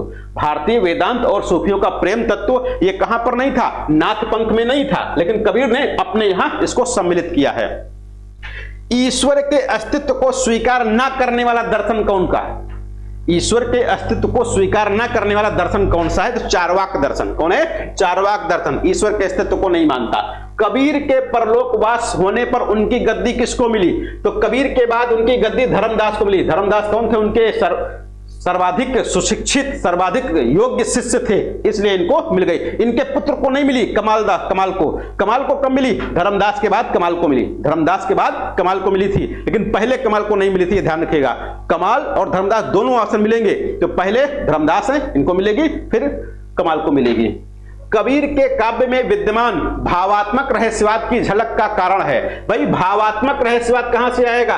सूफियों से आएगा। कहां से आएगा? सूफियों से। तो सूफी सत्संग का प्रभाव है। भाई भावात्मक रहस्यवाद और साधनात्मक रहस्यवाद। साधनात्मक रहस्यवाद की प्रधानता कहां पर? संत काव्य धारा में है। भावात्मक रहस्यवाद की प्रधानता कहां पर है? ये प्रेमाश्रयी काव्य धारा में है। साधनात्मक रहस्यवाद क्या होता है? साधनात्मक रहस्यवाद अंतर्मुखी होता है, भावात्मक रहस्यवाद बहिर्मुखी होता है। अगला, जो पै चिराई राम की करतो न लजातो। पंक्ति में चिराई शब्द का अर्थ है, चिराई का मतलब सेवा, यानी जो पै चिराई राम की करतो न लजातो, तो सेवा हो गया। हंस जो रहा शरीर मह पांख जरा गा भागी। इस पंक्ति में हंस का अर्थ क्या है? तो हंस का मतलब जीव है। हंस का मतलब जीव है। कस्तूरी कुंडल बसे मृग ढूंढे बनमाही, ऐसे घट घट राम है दुनिया देखे नाई। यानी राम परमात्मा कहां पर? हमारी आत्मा में ही निवास करते हैं। जिस प्रकार से कस्तूरी कहां पर बसती है? हिरण की नाभि में ही छिपती है या बसती है। तो यहां पर क्या है? अद्वैतवाद का प्रभाव। किसका प्रभाव? अद्वैतवाद। दुर्गा सप्तशती का, किसका? दुर्गा सप्तशती का चंडी चरित्र के नाम से जिसकी भी चर्चा हो रही थी, चंडी चरित्र के नाम से हिंदी में अनुवाद किसने किया? तो गोविंद सिंह ने, गुरु गोविंद सिंह चंडी चरित्र के नाम से अनुवाद किया। किसका? दुर्गा सप्तशती का। मोको कहां ढूंढे बंदे मैं तो तेरे पास में। कौन है? कबीरदास जी कहते हैं। हिंदी भक्ति साहित्य को प्रभावित करने वाले राधा वल्लभी संप्रदाय का संबंध किससे जोड़ा जाता है? सनक संप्रदाय से। राधा वल्लभी संप्रदाय सनक संप्रदाय से संबंधित है। राधा वल्लभी संप्रदाय के प्रवर्तक कौन है? हित हरिवंश। कौन है? हित हरिवंश है। भक्ति पर एक वर्ग विशेष के एकाधिकार को समाप्त करने का प्रयास किसने किया? किसने किया? समाप्त किया तो रामानंद जी। रामानंद जी का बड़ा योगदान है ये भाई। भक्ति पर एक वर्ग विशेष के एकाधिकार को समाप्त किया। सनक संप्रदाय का दूसरा नाम क्या है? द्वैताद्वैतवाद। सनक संप्रदाय द्वैताद्वैतवाद। किस मत का प्रधान धर्म गीता है? तो भागवत का। सूफी कवियों की भाषा क्या है? अवधी। सूफी कवियों की मुख्य भाषा क्या है? अवधी। वैसे अलग अलग विद्वान अलग अलग भी बात करते हैं, लेकिन यहां पर केवल अवधी आपको बताना है। रामचंद्र शुक्ल ने प्रेमाख्यान परंपरा का प्रथम कवि किसे माना है? कुतुबन को। और इनकी रचना कौन सी है? मृगावती। कुतुबन की रचना मृगावती। मृगावती सूफी काव्यधारा की पहली पुस्तक किसके अनुसार? रामचंद्र शुक्ल के अनुसार। रामचंद्र शुक्ल ने सूफी काव्यधारा की पहली पुस्तक किसको मानी? मृगावती को। रचनाकार कौन है? तो यहां पर कुतुबन हो जाएंगे। मधुमालती मंझन की। मधुमालती मंझन की, तो मंझन मधुमालती। द्वैतवाद के प्रवर्तक, तो द्वैतवाद के प्रवर्तक जिन्होंने अपने सिद्धांत अधिकतर भागवत पुराण से लिए हैं, तो मध्वाचार्य। कौन है? मध्वाचार्य। वह संप्रदाय जिसमें कृष्ण ब्रह्म है और उनकी भक्ति ही ब्रह्म को पाने का एकमात्र साधन है और राधा मान्य नहीं है। तो राधा की मान्यता कहां पर है? नहीं है। राधा की मान्यता कहां पर नहीं है? तो द्वैतवाद में। और जो राधा वल्लभ संप्रदाय है, इसमें राधा का विशेष स्थान है। राधा को पहले रखा गया, राधा को पहले रखा गया है हरिवंश के द्वारा। अगला, कृष्ण के साथ राधा की महानता किस संप्रदाय की विशेषता है? सनक संप्रदाय। सनक को ही क्या कहते हैं? द्वैताद्वैतवाद कहा जाता है। रामानुजाचार्य के श्री संप्रदाय को व्यापक और लोकप्रिय बनाने का श्रेय किसको है? रामानंद को है। रामानुजाचार्य के श्री संप्रदाय को व्यापक और लोकप्रिय बनाने का काम किसने किया है? रामानंद जी ने किया है। भक्ति मार्ग में सर्वप्रथम जाति पाति का भेद निरर्थक किसने कहा? संत काव्यधारा के लोगों ने। किसने? संत काव्यधारा के लोगों ने जाति पाति का खंडन किया, जाति पात का विरोध किया। कबीर का प्राकाट्य स्तर है। प्राकाट्य मतलब जन्म स्थल। तो कबीरदास जी भाई कहां पैदा हुए? तो ये लहर तारा नामक तालाब के किनारे फेंके हुए पाए गए थे, मिले थे। निर्गुण संतों की विचारधारा के बीज मिलते हैं विद्यापति के काव्य में। किसमें? विद्यापति के काव्य में। रामानंद किसकी शिष्य परंपरा में? रामानंद किसकी शिष्य परंपरा में? रामानुजाचार्य के परंपरा में। देखो, निर्गुण संतों की विचारधारा के बीज कहां मिलते हैं? विद्यापति में। कुछ लोग कहेंगे सर जी यहां कैसे मिल जाएंगे? तो भाई विद्यापति के पदावली के बारे में पता होगा, या विद्यापति के बारे में पता होगा आपको कि कुछ लोग श्रृंगारिक कवि मानते हैं, कुछ लोग भक्त कवि मानते हैं, और कुछ लोग क्या मानते हैं भाई? कैसे? रहस्यवादी मानते हैं। ज्ञान मार्गी निर्गुण शाखा का एक छत्र सम्राट किसे? तो निर्गुण काव्यधारा है तो कबीरदास। निर्गुण काव्यधारा के एक छत्र सम्राट कौन है? कबीरदास। सगुण काव्यधारा के, किसके? सगुण काव्यधारा के एक छत्र सम्राट कौन है भाई? सगुण काव्यधारा के कौन? अरे तुलसीदास नहीं है, यही तो। कौन है? सूरदास हैं। कौन है? सूरदास हैं। सगुण काव्यधारा के एक छत्र सम्राट कौन? सूरदास हैं। और ज्ञान मार्गी के या निर्गुण शाखा के कबीरदास हैं। कबीर की भाषा को पंचमेल खिचड़ी किसने कहा? कबीर की भाषा को पंचमेल खिचड़ी बाबू श्याम सुंदर दास। सदुक्कड़ी भाषा रामचंद्र शुक्ल, सदुक्कड़ी रामचंद्र शुक्ल, और पंचमेल खिचड़ी श्याम सुंदर दास ने कहा। वाणी का डिक्टेटर हजारी प्रसाद द्विवेदी जी ने कहा। वह ग्रंथ जिसमें कबीर के आविर्भाव काल का स्पष्ट उल्लेख है। कबीर के आविर्भाव यानी कि संवत 1455 साल गए, चंद्रवारे ठाठ भये, जेठ सुदी बरसायत को पूर्णमासी प्रकट हुए। बहुत फेमस है। कहां पर? कबीर चरित्र बोध में। कहां पर? कबीर चरित्र बोध में कहा गया है। नामदेव का संबंध किस प्रदेश से है? महाराष्ट्र से। बताया ही गया अभी। पंचगंगा घाट में कबीर के पैरों के नीचे कौन पड़े थे? रामानंद जी, है ना। शिष्य परंपरा जैसे शिष्य बनाए थे, सबको पता होगा कहानी। यहां पर रामानंद कबीर के पैरों के नीचे पड़े थे। कहां पर? ये ध्यान दीजिएगा, कहां पर पड़े थे? तो काशी में गंगा घाट पर। उसका नाम क्या था? पंचगंगा घाट। कबीर के बीजक पर रची गई त्रिज्या टीका, यह पिछली बार पूछा गया था एलटी ग्रेड के पेपर में। कबीर के बीजक पर लिखी गई त्रिज्या टीका किसने लिखा है? पूरनदास ने। किसने लिखा? पूरनदास ने लिखा। पिछली बार एलटी ग्रेड में पूछा गया था, यह भी एलटी ग्रेड पूछा गया था पिछली बार। प्रभु जी तुम चंदन हम पानी, तो सबको पता है। प्रभु जी तुम चंदन हम पानी, ये सबको पता है, बहुत फेमस है। लेकिन यहां पर पूछ लिया गया, प्रभु जी तुम दीपक हम बाती, प्रभु जी तुम दीपक हम बाती, जाकी ज्योति बरे दिन राती। कुछ लोग कहे ये तो अलग हो गया, ये अलग हो गया। अलग तो है, लेकिन उस पंक्ति का अगली पंक्ति है, बाकी रचनाकार वही है। रचनाकार वही है। प्रभु जी तुम चंदन हम पानी वाले कौन है? रैदास जी हैं। तो यहां पर इस प्रकार के क्वेश्चन भी आपसे पूछे जा सकते, थोड़ा सा भ्रमित करने वाले। तो रैदास की पंक्ति है, शब्दों के जोड़ तोड़ में चमत्कार लाने के फेर में पड़ना कबीर की प्रवृत्ति के प्रतिकूल था। यह कथन किसका? श्याम सुंदर दास का। शब्दों के जोड़ तोड़ में चमत्कार लाने के फेर में पड़ना कबीर की प्रवृत्ति के प्रतिकूल था, किसने कहा है? श्याम सुंदर दास जी ने कहा है। मन मेरी सुई तन मेरा धागा, है ना, ये किसके द्वारा कहा गया? नामदेव के द्वारा। नामदेव जी ने कहा गहना एक कनक ते गहना तामे भाव न दूजा कहन सुनन को दुई करी था पे यक नमाज यक पूजा। तो यक नमाज और पूजा, पूजा और नमाज का विरोध करने वाले कौन थे भाई? कबीरदास जी थे संत काव्य धारा में। मैं कहता हूं आखिन देखी तू कहता कागज की लेखी। तो इसमें किसका आशय क्या है? तो स्वानुभव शास्त्रीय ज्ञान से बड़ा है ना। क्या है? स्वानुभव कैसा है? यानी जो अपना अनुभव है वो पोथी के ज्ञान से या शास्त्रों के ज्ञान से आगे है, ज्यादा बड़ा है, ज्यादा महान है। तात्विक दृष्टि से ना तो हम इन्हें कबीर को पूरे अद्वैतवादी कह सकते हैं और ना एकेश्वरवादी। कबीर के संबंध में मत किसका है? तो रामचंद्र शुक्ल जी का। ना तो अद्वैतवादी कह सकते हैं और ना एकेश्वरवादी कह सकते हैं। संत साधना का साहित्यिक रूप प्रारंभ हुआ पंढरपुर से। कहां से? संत साधना का साहित्यिक रूप पंढरपुर से शुरू हुआ। निर्गुणिया संतों की काव्य सर्जना सर्वाधिक आधारित दिखती है नाथों की रचनाओं पर। सिकंदर लोदी ने किसके कहने पर कबीर को जंजीरों से बांधकर गंगा में डुबोया था? तो शेख तकी के कहने पर। यह यूपी पीजीटी कब? यूपी पीजीटी 2013 वाले में पूछा गया था। कहां पर? 2013 में पूछा गया था कि किसको कहकर, किसके कहने पर शेरशाह ने इनको जंजीरों, सिकंदर लोदी ने, है ना, कहां पर? गंगा में डुबोया था। तो यहां पर शेख तकी के कहने पर। यहीं से थोड़ा सा मतभेद होता है कि आखिर जो मुसलमान लोग हैं शेख तकी को इनका गुरु बताते हैं कबीरदास का। तो कहते कौन ऐसा गुरु होगा आखिर जो अपने शिष्य को गंगा में डुबोएगा राजा से कह करके।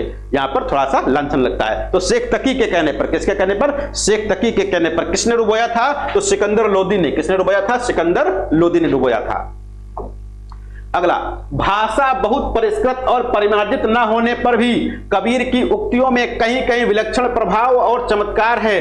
प्रतिभा उनमें बड़ी प्रखर थी, इसमें संदेह नहीं। इन पंक्तियों के रचनाकार कौन है? आचार्य रामचंद्र शुक्ल जी हैं। पिछली बार यूपीपीएससी एलटी में यह भी पूछा गया था। कहां पर? एलटी ग्रेड जो 2018 में पेपर हुआ था उसमें यह प्रश्न पूछा गया था सीधे सीधे। सिकंदर लोदी के समकालीन कौन? कबीरदास जी। संत काव्य नाम किसने दिया? राम कुमार वर्मा। भक्त विवेक के रचनाकार मलोकदास। मुसलमान अनुयायी कबीर को किसका शिष्य बताते हैं? शेख तकी का बात हो गई है। सूर समाना चंद में, यहां पर ध्यान दीजिएगा, सूर समाना चंद में दहू किया घर एक, मन का चिंता तब भया कछु पुरविला लेख। यहां पर सूर समाना चंद में, ये देख करके हम लोग सूरदास पे भाग जाते हैं। कहां पर? सूरदास पे, जबकि सूरदास की नाव करके कबीरदास जी की है। सूर समाना चंद में दहू किया घर एक, किसने कहा है? कबीरदास जी ने कहा है। कबीर की भाषा को सदुक्कड़ी रामचंद्र शुक्ल जी। हिंदी का निर्गुण काव्य किस संप्रदाय से प्रभावित है? नाथ से। कबीर के दोहे किस नाम से जाने जाते हैं? साखी के नाम से। संत काव्य का स्वरूप क्या है? तो मुक्तक काव्य। क्या लिखा है? मुक्तक लिखा। प्रबंध काव्य नहीं लिखा, खंड काव्य महाकाव्य नहीं लिखा, मुक्तक काव्य लिखा है। कबीर के गुरु कौन थे? रामानंद। कबीर के गुरु कौन? रामानंद। मुसलमान लोग किसको मानते हैं? शेख तकी को। कबीर का दार्शनिक चिंतन क्या है? रहस्यवादी। कबीरदास कैसे? रहस्यवाद, दार्शनिक चिंतन। रहस्यवादी संत कवियों में कबीर का सर्वोच्च माना है। यानी रहस्यवादी कवियों में कबीर को सबसे ऊपर माना, सर्वोच्च माना है। किसने? श्याम सुंदर दास ने। किसने? श्याम सुंदर दास ने। सुरति और निरति, ये दो शब्द मिलते हैं बहुत ज्यादा। सुरति और निरति ये ज्ञानाश्रयी काव्य धारा में खूब मिलते हैं। तो सुरति का मतलब होता है आनंद का अनुभव। सुरति का मतलब आनंद का अनुभव और निरति का मतलब जगत प्रपंच से विरक्ति। जगत प्रपंच से विरक्ति है। संत कवियों का ब्रह्म या परम तत्व एकेश्वरवादी विचारधारा से पुष्ट किसके निकट है? यानी जो संत कवियों में ब्रह्म या परम तत्व है एकेश्वरवादी विचारधारा से पुष्ट किसके निकट है? तो अद्वैतवाद के। किसके? अद्वैतवाद के। कबीर के मरने के उपरांत उनकी गद्दी किसने संभाली? धर्मदास ने। कबीर किस मुगल शासक के समकालीन थे? सिकंदर लोदी। कबीर की पत्नी का क्या नाम था? लोई। कबीर की पत्नी का नाम क्या था? लोई। कुछ लोग इनकी एक दूसरी पत्नी बताते हैं, नाम क्या भैया?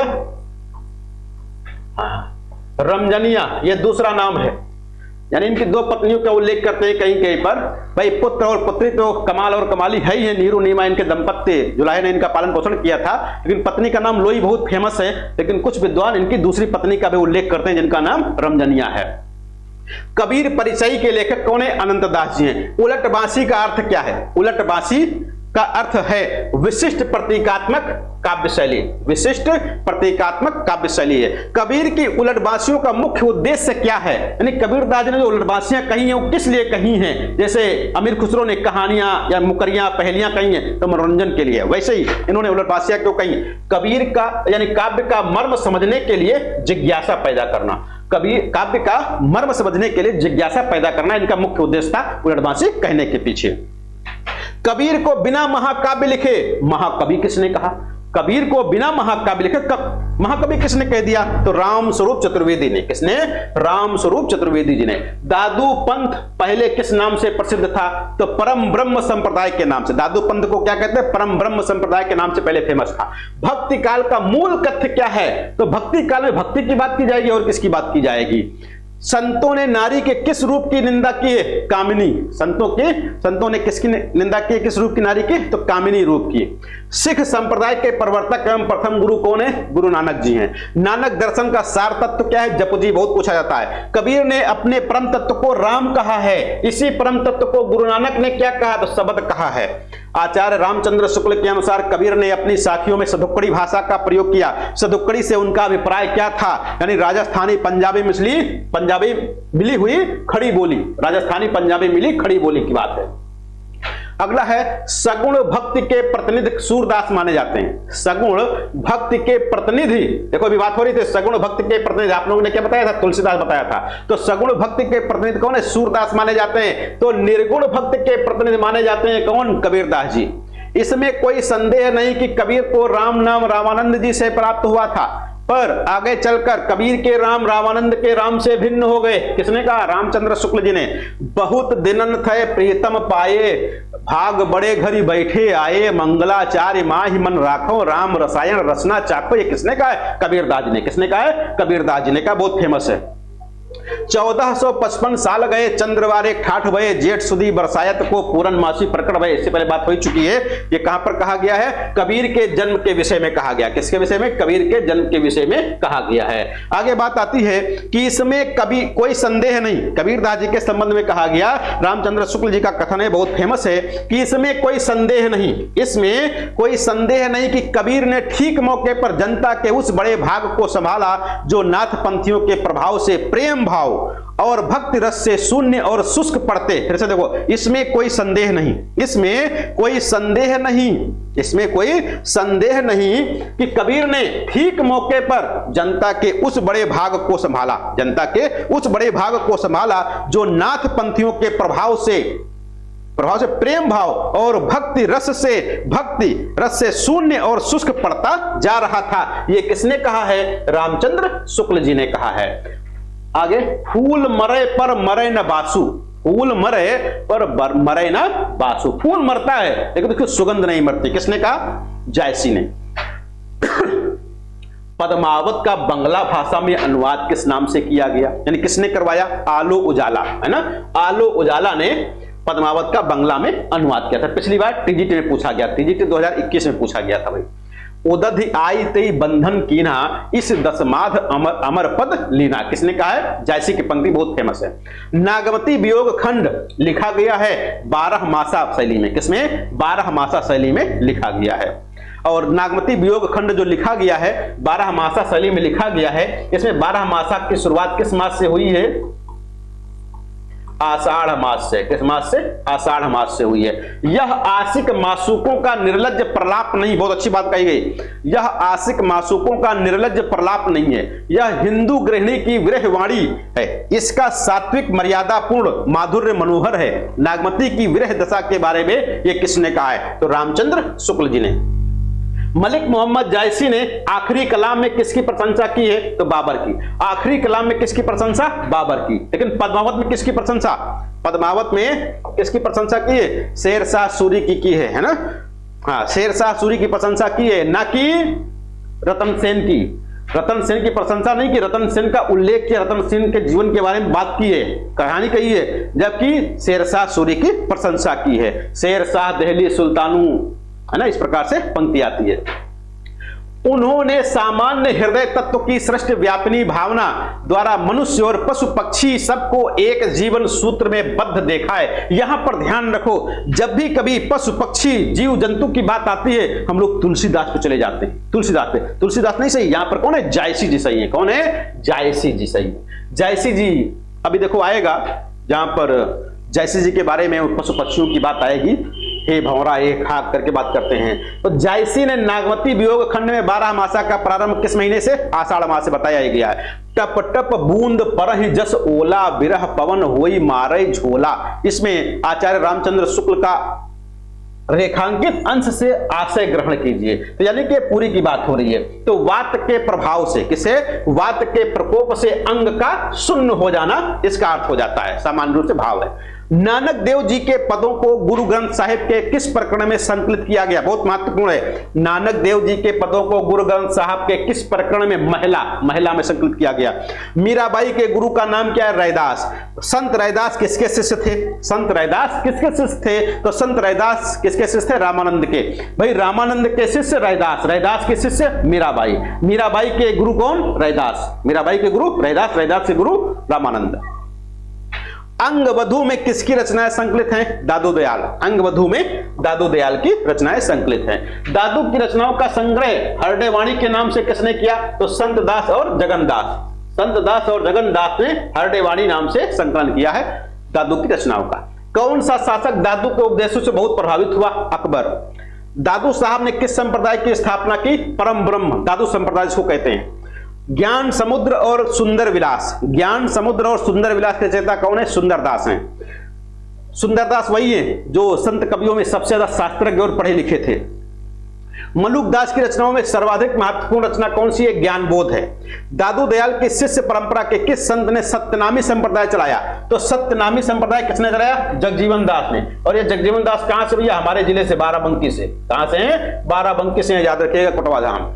तुम जिन जानो गीत है, तुम जिन जानो गीत है, यह निज ब्रह्म विचार। ये किसका है? कबीरदास का पंक्ति है। पाहन पूजे हर मिले तो कबीरा पूजे पहाड़, सीधे सीधे कह देते कबीरदास जी। मैं कहता हूं आखिन देखी, तू कहता कागज की लेखी, कबीरदास जी कहते हैं। आगे की पंक्ति, धरती बरसे अंबर भीजे, बूझे बिरला कोई। भाई ये क्या है? धरती बरसे, बरसे भैया कभी धरती बरस नहीं सकती, अंबर बरस सकता है। अंबर भीजे, और भीग रहा है अंबर, यानी उलटबांसी है। क्या है? उलटबांसी है। उलटबांसी किसकी है? तो कबीरदास जी की उलटबांसी है। रस गगन गुफा में अजर झरे, कबीरदास जी ने कहा, कबीर साहब ने कहा, जाको राखे साइया मारी सके न कोई, कबीरदास। अब पछताए होत क्या जब चिड़िया चुग गई खेत, कबीरदास। तेरा प्रीतम तुझ में दुश्मन भी तुझ माहे, तो किसने कहा? कबीरदास जी ने कहा। जही पंखी के नियर होई कहे विरह कहे बात, सोई पंखी जाई जर तरीबर होई निपात। जैसी की पंक्ति है। किसकी पंक्ति है? जैसी की पंक्ति है। रामचंद्र शुक्ल ने इन पंक्तियों में माना है क्या?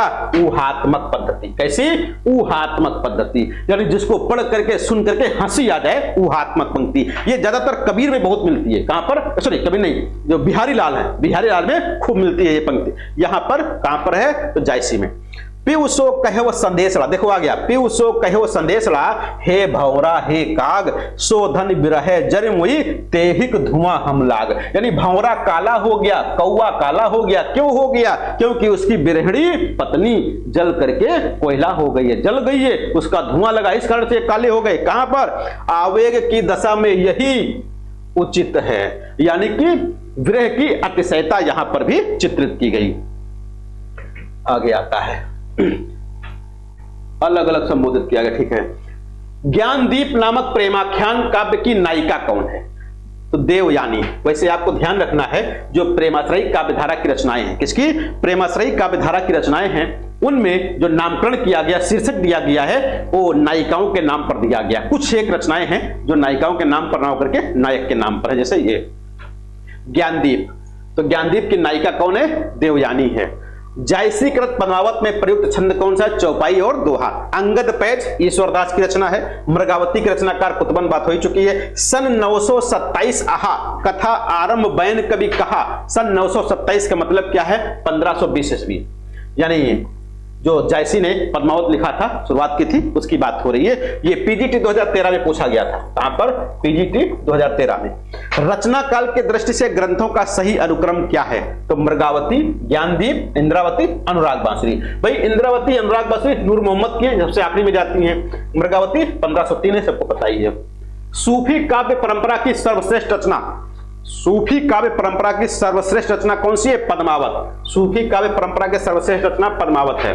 शाह निजामुद्दीन चिश्ती की शिष्य परंपरा में हाजी बाबा के शिष्य कौन थे? उस्मान। उस्मान के गुरु हाजी बाबा। अनुराग बांसुरी के रचनाकार नूर मोहम्मद। मोहि का हंसे से की को रही, मुझ पर हंसते हो या उस कुम्हार पर जिसने मुझे बनाया है। भाई जब शेरशाह मलिक मोहम्मद जायसी को देख करके हंसे थे सुबह सुबह ही, तब इन्होंने कहा था मोहि का हंसे से की को हरई। जायसी ने 12 मासा के रूप में मार्मिक चित्रण किया है नागमती के वियोग का। पे वो वियोग अस बाउर जीव में बाउर शब्द जो है इसका अर्थ क्या है? बाउर मतलब पागल, पगली। कुतुबन किस बादशाह के आश्रित थे? हुसैन शाह के। छार उठाए लीन एक मुट्ठी, दीन उड़ाए प्रथमी झूठी। ये कहां पर कहा गया? ये कहां पर कहा गया? छार उठाए लीन एक मुट्ठी, दीन उड़ाए प्रथमी झूठी। तो कहां पर? पद्मावत से। पर गड़बड़ हो गया, पद्मावत से। कहां पर? पद्मावत से कहा गया, पद्मावत से लिया गया। अगला है भक्तिकालीन काव्य धारा में परमात्मा को स्त्री तथा आत्मा को पुरुष रूप में कहां चित्रित किया गया? यानी परमात्मा को स्त्री, भाई परमात्मा का प्रतीक किसको माना गया? मलिक मोहम्मद जायसी ने कहां पर माना है? पद्मावत में। किसको? जो पद्मावती है उसको परमात्मा माना, रतन सेन आत्मा। तो आत्मा और परमात्मा, तो स्त्री रूप में परमात्मा को, पुरुष रूप में आत्मा को सूफी काव्य धारा में, कहां पर? सूफी काव्य धारा में माना है। रौजतुल हकायक नूर मोहम्मद की रचना है। बोया पेड़ बबूल का, आम कहां ते खाए कबीरदास। जीवन जोवन राजपद अविचल रहे न कोई कबीरदास। कोट जतन पर बोध ये, कागा हंस न कोई। कोई कौन है? कबीरदास जी। हीरा जन्म अमोल है, कौड़ी बदले जाए नानक देव। कबीर कान राखी नहीं, वर्णाश्रम सट दर्शनी। नाभादास ने कहा है, बहुत फेमस है, कई बार पूछी जा चुकी है नाभादास की पंक्ति। सूफी शब्द की उत्पत्ति के मूल में किस शब्द को सर्वाधिक मान्यता मिली है? तो सूफी शब्द की उत्पत्ति के संबंध में सूफी काव्य धारा, क्या नाम दिया? सूफी काव्य धारा। सूफियों द्वारा अपनाई गई मसनवी शैली से आशय है। भाई मसनवी शैली के संबंध में या मसनवी शैली को चित्रित करते हुए रामचंद्र शुक्ल जी कहते हैं, क्या कहते हैं? रचना के आरंभ में ईश वंदना, रचना के आरंभ में भगवान ईश्वर की वंदना, पैगंबर की स्तुति, साहे वक्त की प्रशंसा, साहे वक्त की प्रशंसा, एक ही छंद का प्रयोग, ये इसका। हिंदी का प्रथम सूफी कवि मुल्ला दाऊद, इसकी रचना कौन? चंदायन, 1379 में, बहुत फेमस है। सूफी मत में साधना के 4 सोपान हैं। सूफी मत में साधना के 4 सोपान बताए गए, कौन कौन से? शरीयत, तरीकत, मारिफत और हकीकत, ये 4 हैं। प्रेमाख्यान काव्य परंपरा सूफी कवियों का मुख्य दर्शन क्या? तसव्वुफ मुख्य दर्शन है। अष्टछाप के किस भक्त कवि ने प्रेमाख्यान परंपरा का काव्य ग्रंथ लिखा? तो नंददास। सूफी साधकों में महिला संत कौन है? राबिया। हिंदी भाषा में रचना करने पर सूफी कवि जिसको मुसलमानों ने उपालंब दिया था, उलाहना दिया था, यह नूर मोहम्मद। कुतुबन के गुरु का नाम शेख बुरहान। रसरतन पोकर कवि। सूफी काव्य पद्धति का अंतिम ग्रंथ इंद्रावती। पद्मावत में रतन सेन किसका प्रतीक है? मन का, आत्मा का। सूफी काव्य परंपरा का एक ग्रंथ है इंद्रावती, इसके रचनाकार कौन है? नूर मोहम्मद जी हैं। पद्मावत को समासोक्त किसने कहा? आचार्य रामचंद्र शुक्ल ने, नगेंद्र ने अन्युक्त कहा था। मलिक मोहम्मद जायसी को जायसी कहा जाता है क्योंकि वो जायस नगर में पैदा हुए थे, जायस नगर के निवासी थे। जायसी के श्रृंगार में मानसिक पक्ष प्रधान है। जायसी के श्रृंगार में मानसिक पक्ष प्रधान है, शारीरिक गौड़ है, किसने कहा? रामचंद्र शुक्ल ने। जायसी कृत पद्मावत क्या है? रूपक काव्य है। रूपक का मतलब यहां पर प्रतीक रूप में दिया गया। जायसी की काव्य कृति जिसमें उन्होंने कयामत का वर्णन किया, आखिरी कलाम में कयामत का वर्णन। सुजान कुमार किस सूफी प्रेमाख्यान का नायक है? चित्रावली का। पद्मावत के अनुच्छेदों को नाम दिया गया खंड। क्या नाम दिया गया? खंड। कितने खंड है भैया इसमें? पद्मावत की कथा कितने खंडों में है? 57 है ना? 57 है, कहीं कहीं 52 भी मिल जाता है, कहीं कहीं 52, तो 57 और 52 दोनों याद रखो। पद्मावत को सूफी काव्य मानने से इनकार करने वाले आलोचक कौन है? विजय देव नारायण शाही। उन्होंने सूफी काव्य नहीं माना पद्मावत को। कल कुटिल जीव निस्तार हित वाल्मीकि तुलसी भयो, किसने कहा? नाभादास ने। मात पिता जग जाई तजेव विदहु न मिलिखो कछु भाल भलाई। यह आत्मपरक काव्य पंक्ति किसकी है? तुलसीदास की।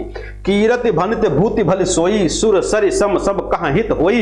ये किसने कहा? तुलसीदास जी ने कहा है। लोक मंगल की साधनावस्था का काव्य किसको? तुलसीदास के काव्य को कहा गया। मेधाकर बहुगुणा द्वारा रचित करती है रामायण प्रदीपम। रामायण प्रदीपम के रचनाकार कौन है? मेधाकर बहुगुणा है। नाभादास की किस भक्ति धारा के कवि? नाभादास किस भक्ति धारा के कवि हैं? तो राम भक्त काव्य धारा के। सच पूछा जाए तो मध्य युग की समग्र स्वाधीन चिंता के गुरु रामानंद ही थे। कथन किसका? हजारी प्रसाद द्विवेदी का। हिंदी सूफी काव्य किस भाषा में लिखा गया? अवधी में। लखम सेन पद्मावती कथा के रचनाकार दामोह कवि। कुतुबन द्वारा रचित प्रेमाख्यान क्या? बरगावती।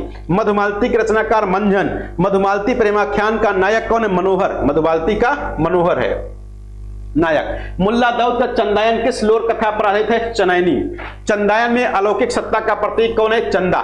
सूफी प्रबंध काव्यों में परम सत्ता के साथ कौन सा भाव मिलता है? दाम्पत्य भाव मिलता है। अनलहक मैं ही ब्रह्म हूं किसने कहा? मंसूर ने।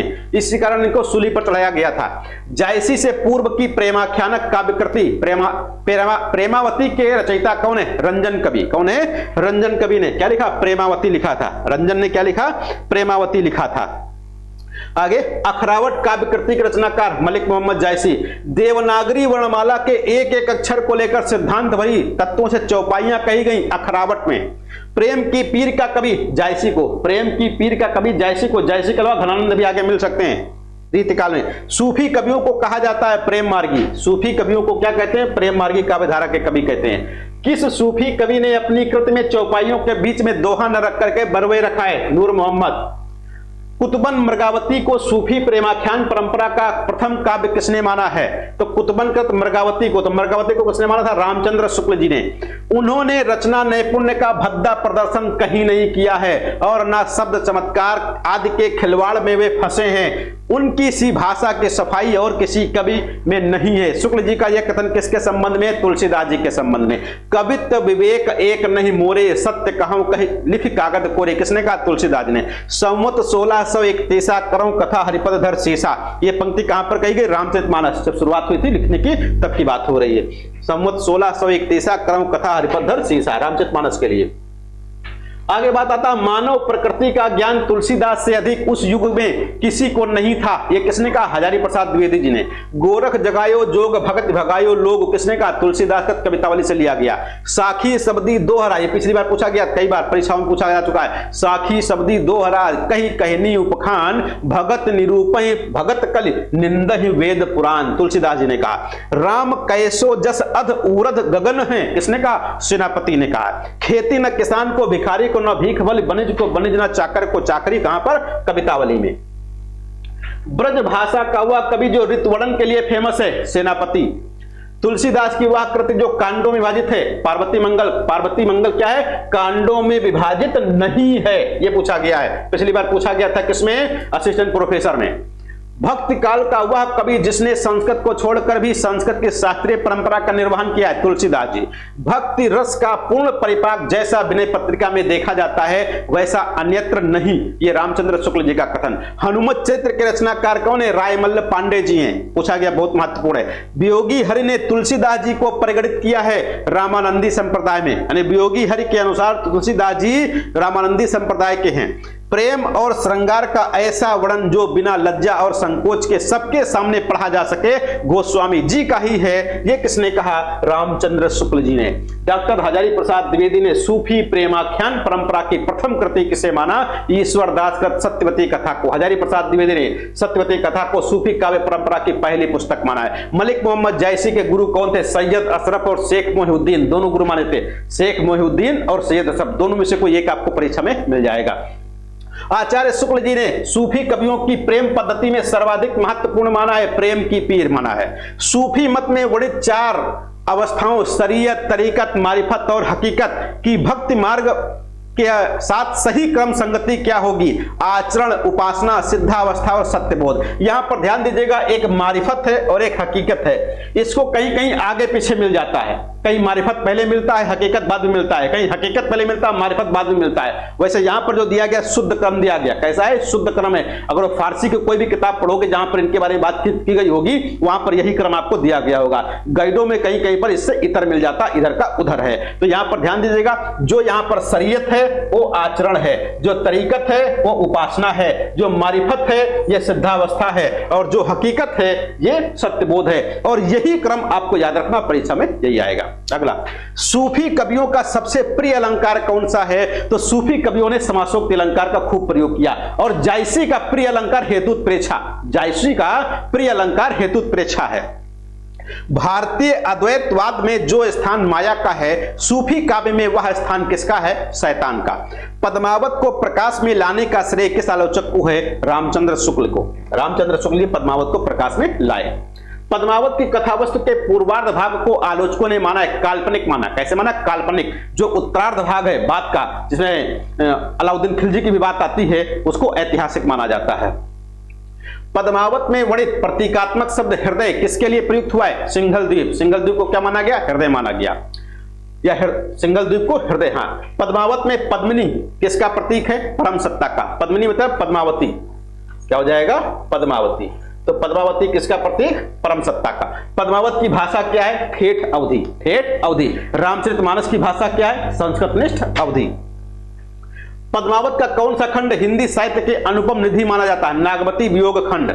संत हृदय नवनीत समाना, संत हृदय नवनीत समाना किसने कहा है? तुलसीदास जी की पंक्ति है। विनय पत्रिका में काशी के लिए रूपक वर्णित है कामधेनु। काशी को कामधेनु कहा है, किसने? तुलसीदास जी ने। कहां पर? विनय पत्रिका में। मांगत तुलसीदास कर जोरे, बसहि राम सिय मानस मोरे। ये किसकी याचना की गई? भगवान गणेश जी से। भगवान गणेश जी से याचना की गई। को नरप हो हमई का हानि, चेरी छाणी अब हो किरानी। यहां पर चेरी शब्द का प्रयोग अर्थ पूछा गया है कि चेरी। हाँ, रामचरितमानस में किसके लिए कहा गया? किसके लिए? तो किसके लिए कहा गया? मंथरा द्वारा कहा गया। किसके द्वारा? मंथरा के द्वारा कहा गया। क्या कहा गया था भाई? जब कैकेयी अपने वरदान मानने से मना कर रही थी, उस समय की स्थिति है कि कोई राजा हो, चाहे आपका लड़का हो, चाहे राम माने, हमको क्या करना, हम तो दासी रहेंगे, दासी ही रहेंगे, ये कह के वहां पर संबोधित किया था।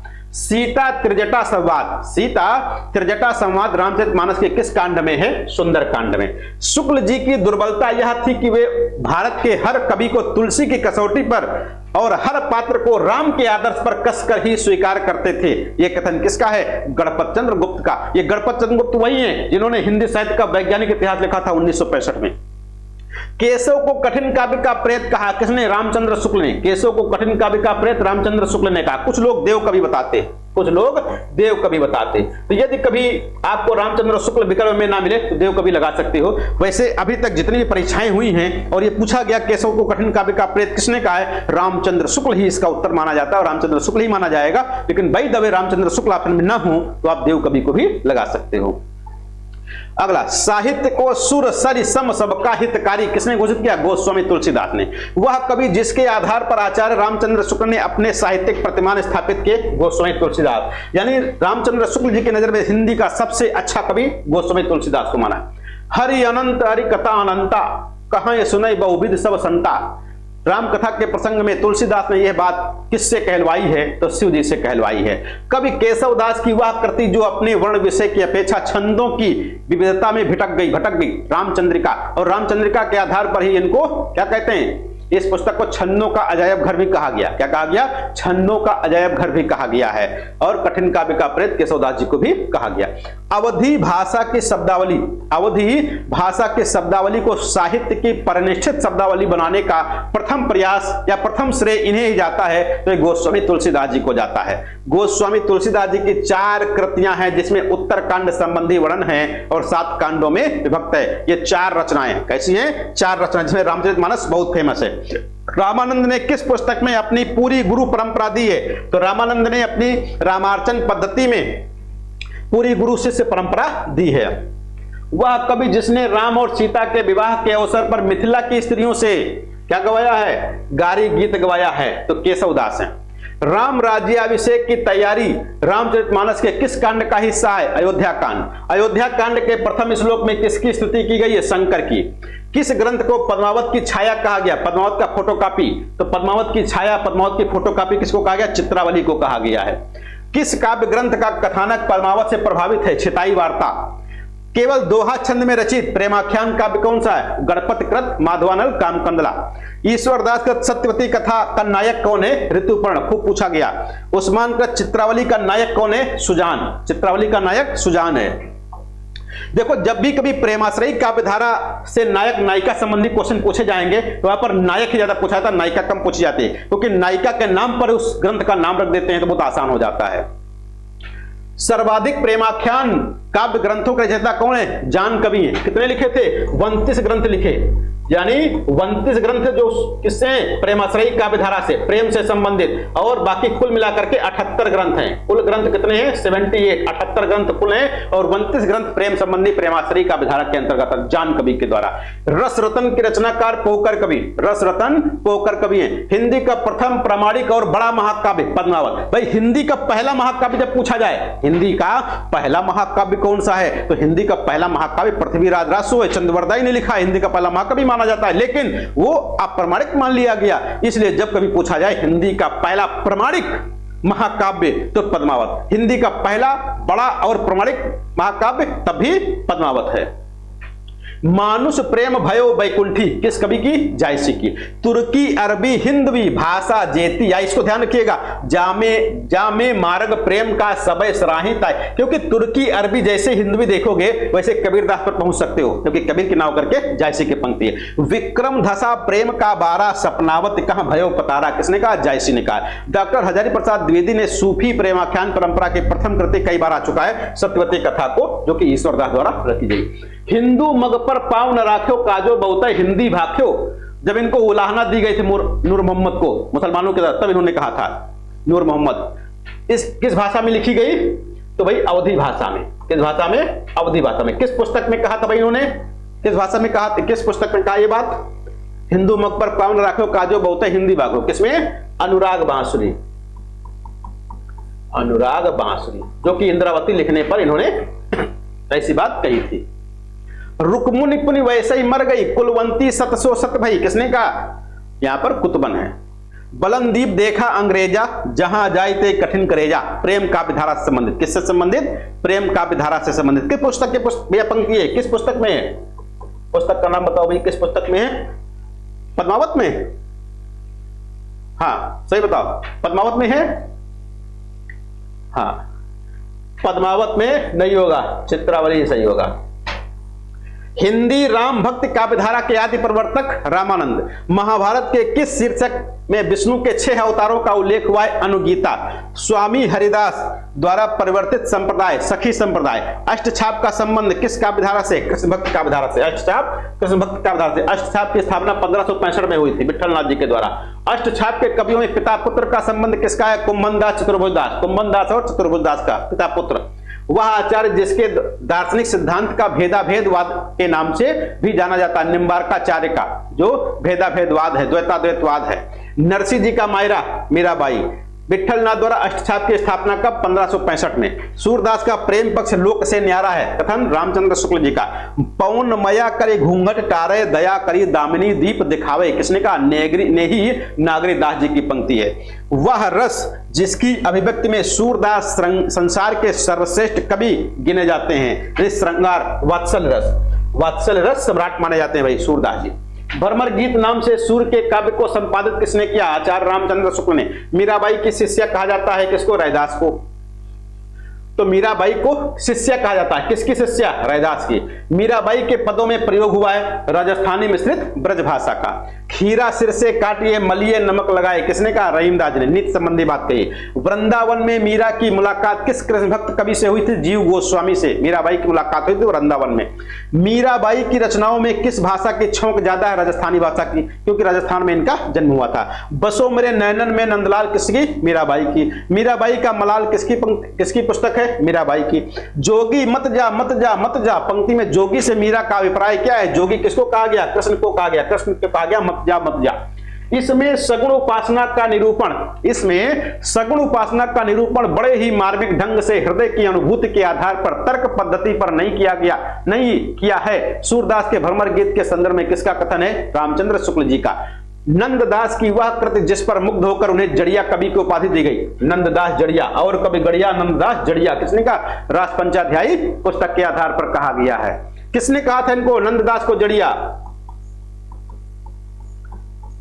विठलनाथ ने, है ना, विठलनाथ ने कहा था। केवल प्रेम लक्षणा भक्ति का आधार। अच्छा, यहां पर देखो एक पंक्ति आती, मान लो उनको जड़िया की उपाधि किसने दी? तो जड़िया की उपाधि विठलनाथ ने दी है, लेकिन और कभी गड़िया नंददास जड़िया ये किसने कहा? हाँ, तब शुक्ल जी ने कहा। और कभी गड़िया नंददास जड़िया किसने कहा? शुक्ल जी ने कहा। लेकिन जड़िया की उपाधि किसने दी है? विठलनाथ ने। केवल प्रेम लक्षणा भक्ति का आधार ग्रहण करने के कारण कृष्ण भक्ति शाखा में अश्लील विलासता की प्रवृत्ति जागृत हुई है। यह कथन किसका है? रामचंद्र शुक्ल जी का है। सूर कवित सुनि कौन कवि जो नहीं सिर चालन करे। सूरदास के संबंध में यह प्रशस्त कथन किसकी है? नाभादास की है। राम की भावना किस पुराण में? वायु पुराण में।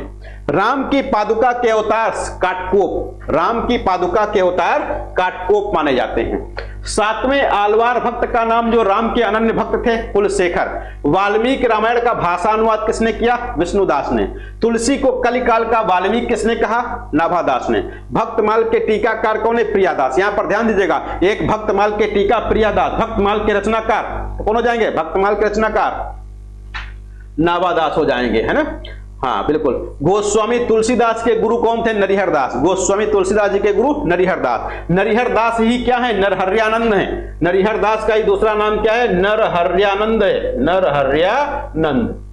नरहर्यानंद रामानंद के शिष्य थे। नरहर्यानंद रामानंद के शिष्य थे, और रामानंद के शिष्य थे अनंतदास। अनंतदास के जब शिष्य बने कौन? नरहर्यानंद। उन्होंने अपना नाम कर लिया नरिहरदास। तुलसीदास नाटक रचयिता कौन है? जगन्नाथ प्रसाद चतुर्वेदी। जगन्नाथ प्रसाद चतुर्वेदी ने तुलसीदास नामक एक नाटक लिखा था। तुलसी चरित्र के रचनाकार कौन है? रघुबर दास हैं। तुलसी को बुद्ध देव के बाद सबसे बड़ा लोकनायक किसने कहा? George Abraham Grierson. राम काव्य धारा की सबसे प्रमुख भाषा कौन सी है? अवधी। राम काव्य धारा की प्रमुख भाषा अवधी। तुलसीदास की अलौकिक घटनाओं का चित्रण किसमें हुआ है? तो गोसाई चरित में। तुलसीदास को चलता फिरता तुलसी तरु किसने कहा है? मधुसूदन सरस्वती ने। तुलसी की माता का नाम हुलसी। तुलसी के कितने ग्रंथ प्रमाणिक माने गए? 12। संवत 1631 क्रम कथा हरिपद दर्शी बात हो चुकी है रामचरितमानस में। नवमी भौम वार मधुमासा अवधपुरी यह चरित प्रकाशा। रामचरितमानस का शुभारंभ कहां पर किया गया? अयोध्या में। कहां पर किया गया? अयोध्या में। जन्म मुक्ति मही जान ज्ञान खान अधि हानि कर जहां बस शंभु भवानी सो काशी से ही अकस्ना। अब काशी यहां पर कहा गया किसका? मंगलाचरण। किष्किंधा कांड के मंगलाचरण में तुलसीदास ने किसका वर्णन किया? तो भाई काशी देखो आई गया तो काशी का वर्णन किया है। किष्किंधा कांड से उत्तरकांड, खासकर किष्किंधा कांड की रचना कहां पर की गई? काशी में। किष्किंधा कांड कहां लिखा गया? काशी में लिखा गया। तुलसीदास ने रामचरितमानस की रचना आरंभ की 1574 में, संवत 1631। भक्ति काल के किस कवि ने अपनी हिंदी की रचनाओं में संस्कृत की सभी शास्त्रीय परंपराओं का निर्वहन किया? तो तुलसीदास। कृष्ण गीतावली काव्यकृत के रचनाकार कौन है? तुलसीदास जी हैं। जिस प्रकार स्वामी रामानंद जी विष्णु के अवतार राम की उपासना पर जोर दिया, उसी प्रकार कृष्ण को लेकर जनता को रसमग्न किया। किसने कहा? आचार्य वल्लभाचार्य ने। काग के भाग बड़े सजनी हरि हाथ सो ले गयो माखन रोटी। बहुत फेमस पंक्ति है। धूल भरे यत शोभित श्याम जो तैसी बनी सिर सुंदर चोटी। उसी से है। कौन? रसखान जी। कर्म जोग पुण्य ज्ञान उपासन सब ही भ्रम भरमायो। किसने कहा? सूरदास ने। किशनगढ़ के भक्त कवि महाराज सावंत सिंह साहित्य के क्षेत्र में किस नाम से जाने जाते हैं? यानी सावंत सिंह ये जो मूल नाम है किसका है? नागरीदास का। तो नागरीदास का मूल नाम क्या है? सावंत सिंह है। सूर सागर का सबसे मर्म स्पर्शी और वाग वैदग्ध्य पूर्ण अंश है भ्रमर गीत है। काहे को गोपीनाथ कहावत। काहे को गोपीनाथ कहावत, इसमें किस भाव की उपासना हो, या किस भाव की बात हो रही है? तो उपालंब की, उलाहना की बात हो रही है। यानी जब काम नहीं कर पा रहे तो गोपीनाथ अपने आप को काहे कहला रहे हो। जहां बैठावे तित ही बैठूं बेचे तो बिक जाऊं। जहां बैठावे वहीं बैठूं बेचे तो बिक जाऊं। समर्पण भाव, जो करेगा सो ठीक है। मेरे नैना विरह की भेली भाई, किसने कहा? सूरदास ने।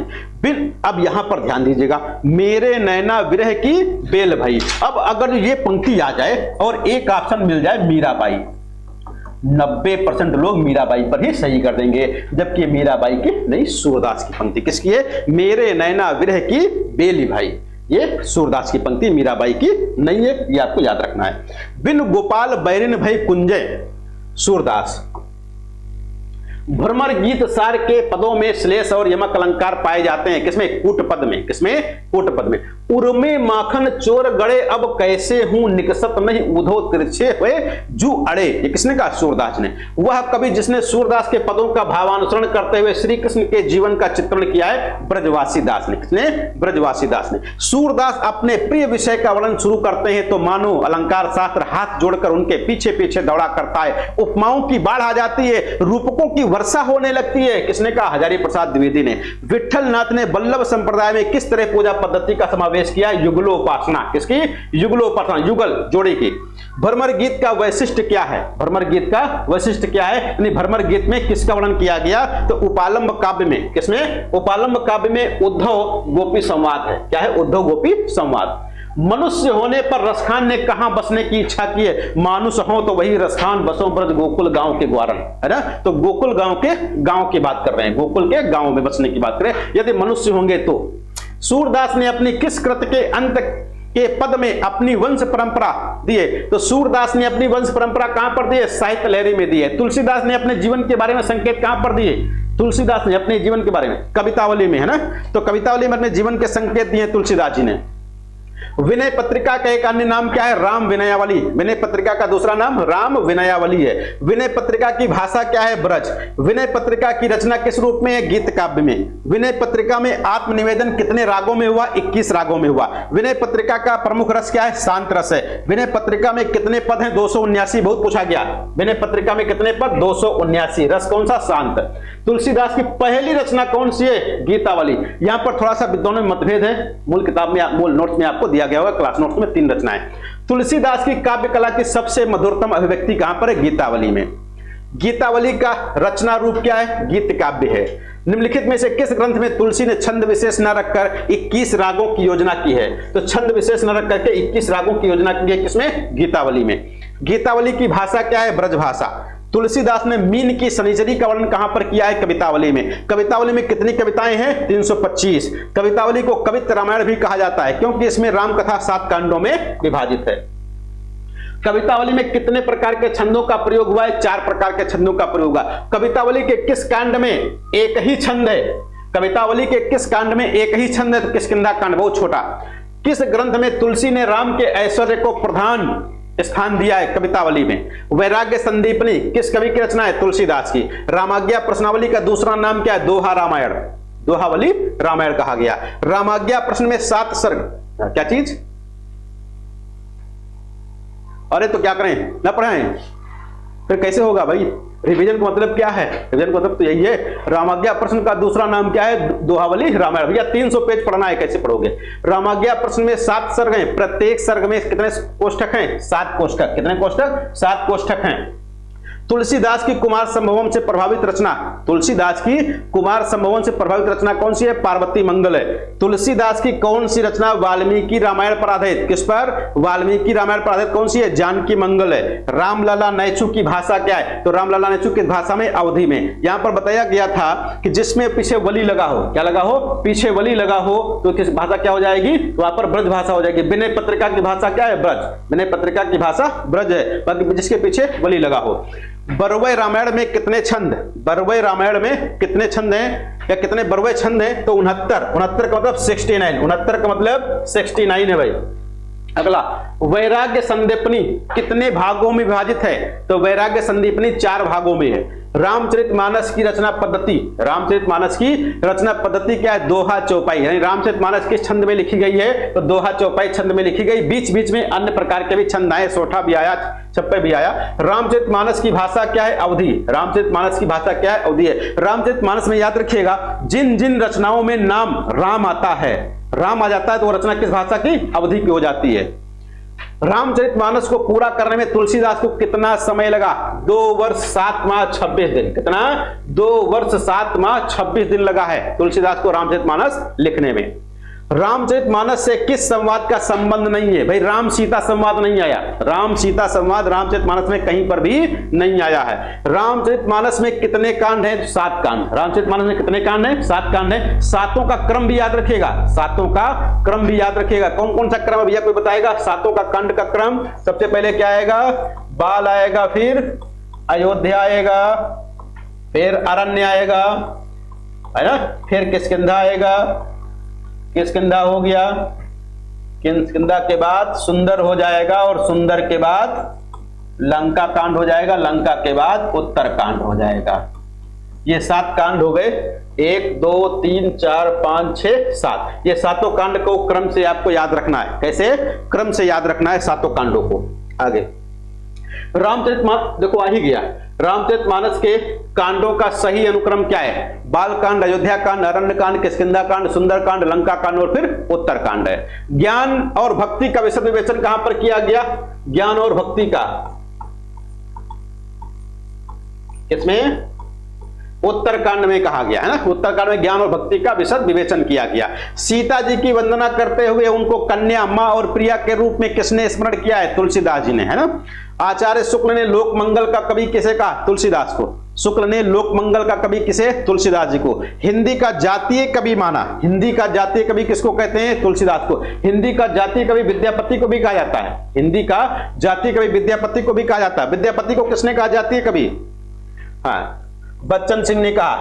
तो बच्चन सिंह ने विद्यापति को कहा, और इनको किसने कहा? तुलसीदास को। हाँ, तो तुलसीदास को किसने कहा है? रामविलास शर्मा ने। रामविलास शर्मा ने तुलसीदास को जातीय कवि कहा है। अगला, अवधि का निजी छंद क्या है? बरवे। अवधि का निजी छंद बरवे है।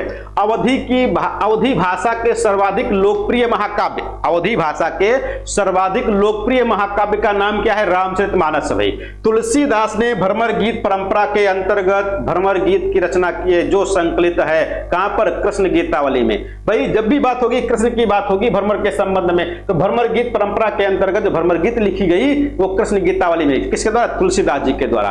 तुलसीदास ने शारीरिक पीड़ा, जिसको बाहु पीड़ा कहा गया, तो शारीरिक पीड़ा से मुक्ति हेतु लिखा गया ग्रंथ कौन सा है? हनुमान बाहुक। यानी बाहु पीड़ा से मुक्ति के लिए उन्होंने हनुमान बाहुक नामक ग्रंथ लिखा था। तुलसीदास द्वारा रचित कौन सा ग्रंथ दार्शनिक ग्रंथ है? वैराग्य संदीपनी। वैराग्य संदीपनी इनका दार्शनिक ग्रंथ है।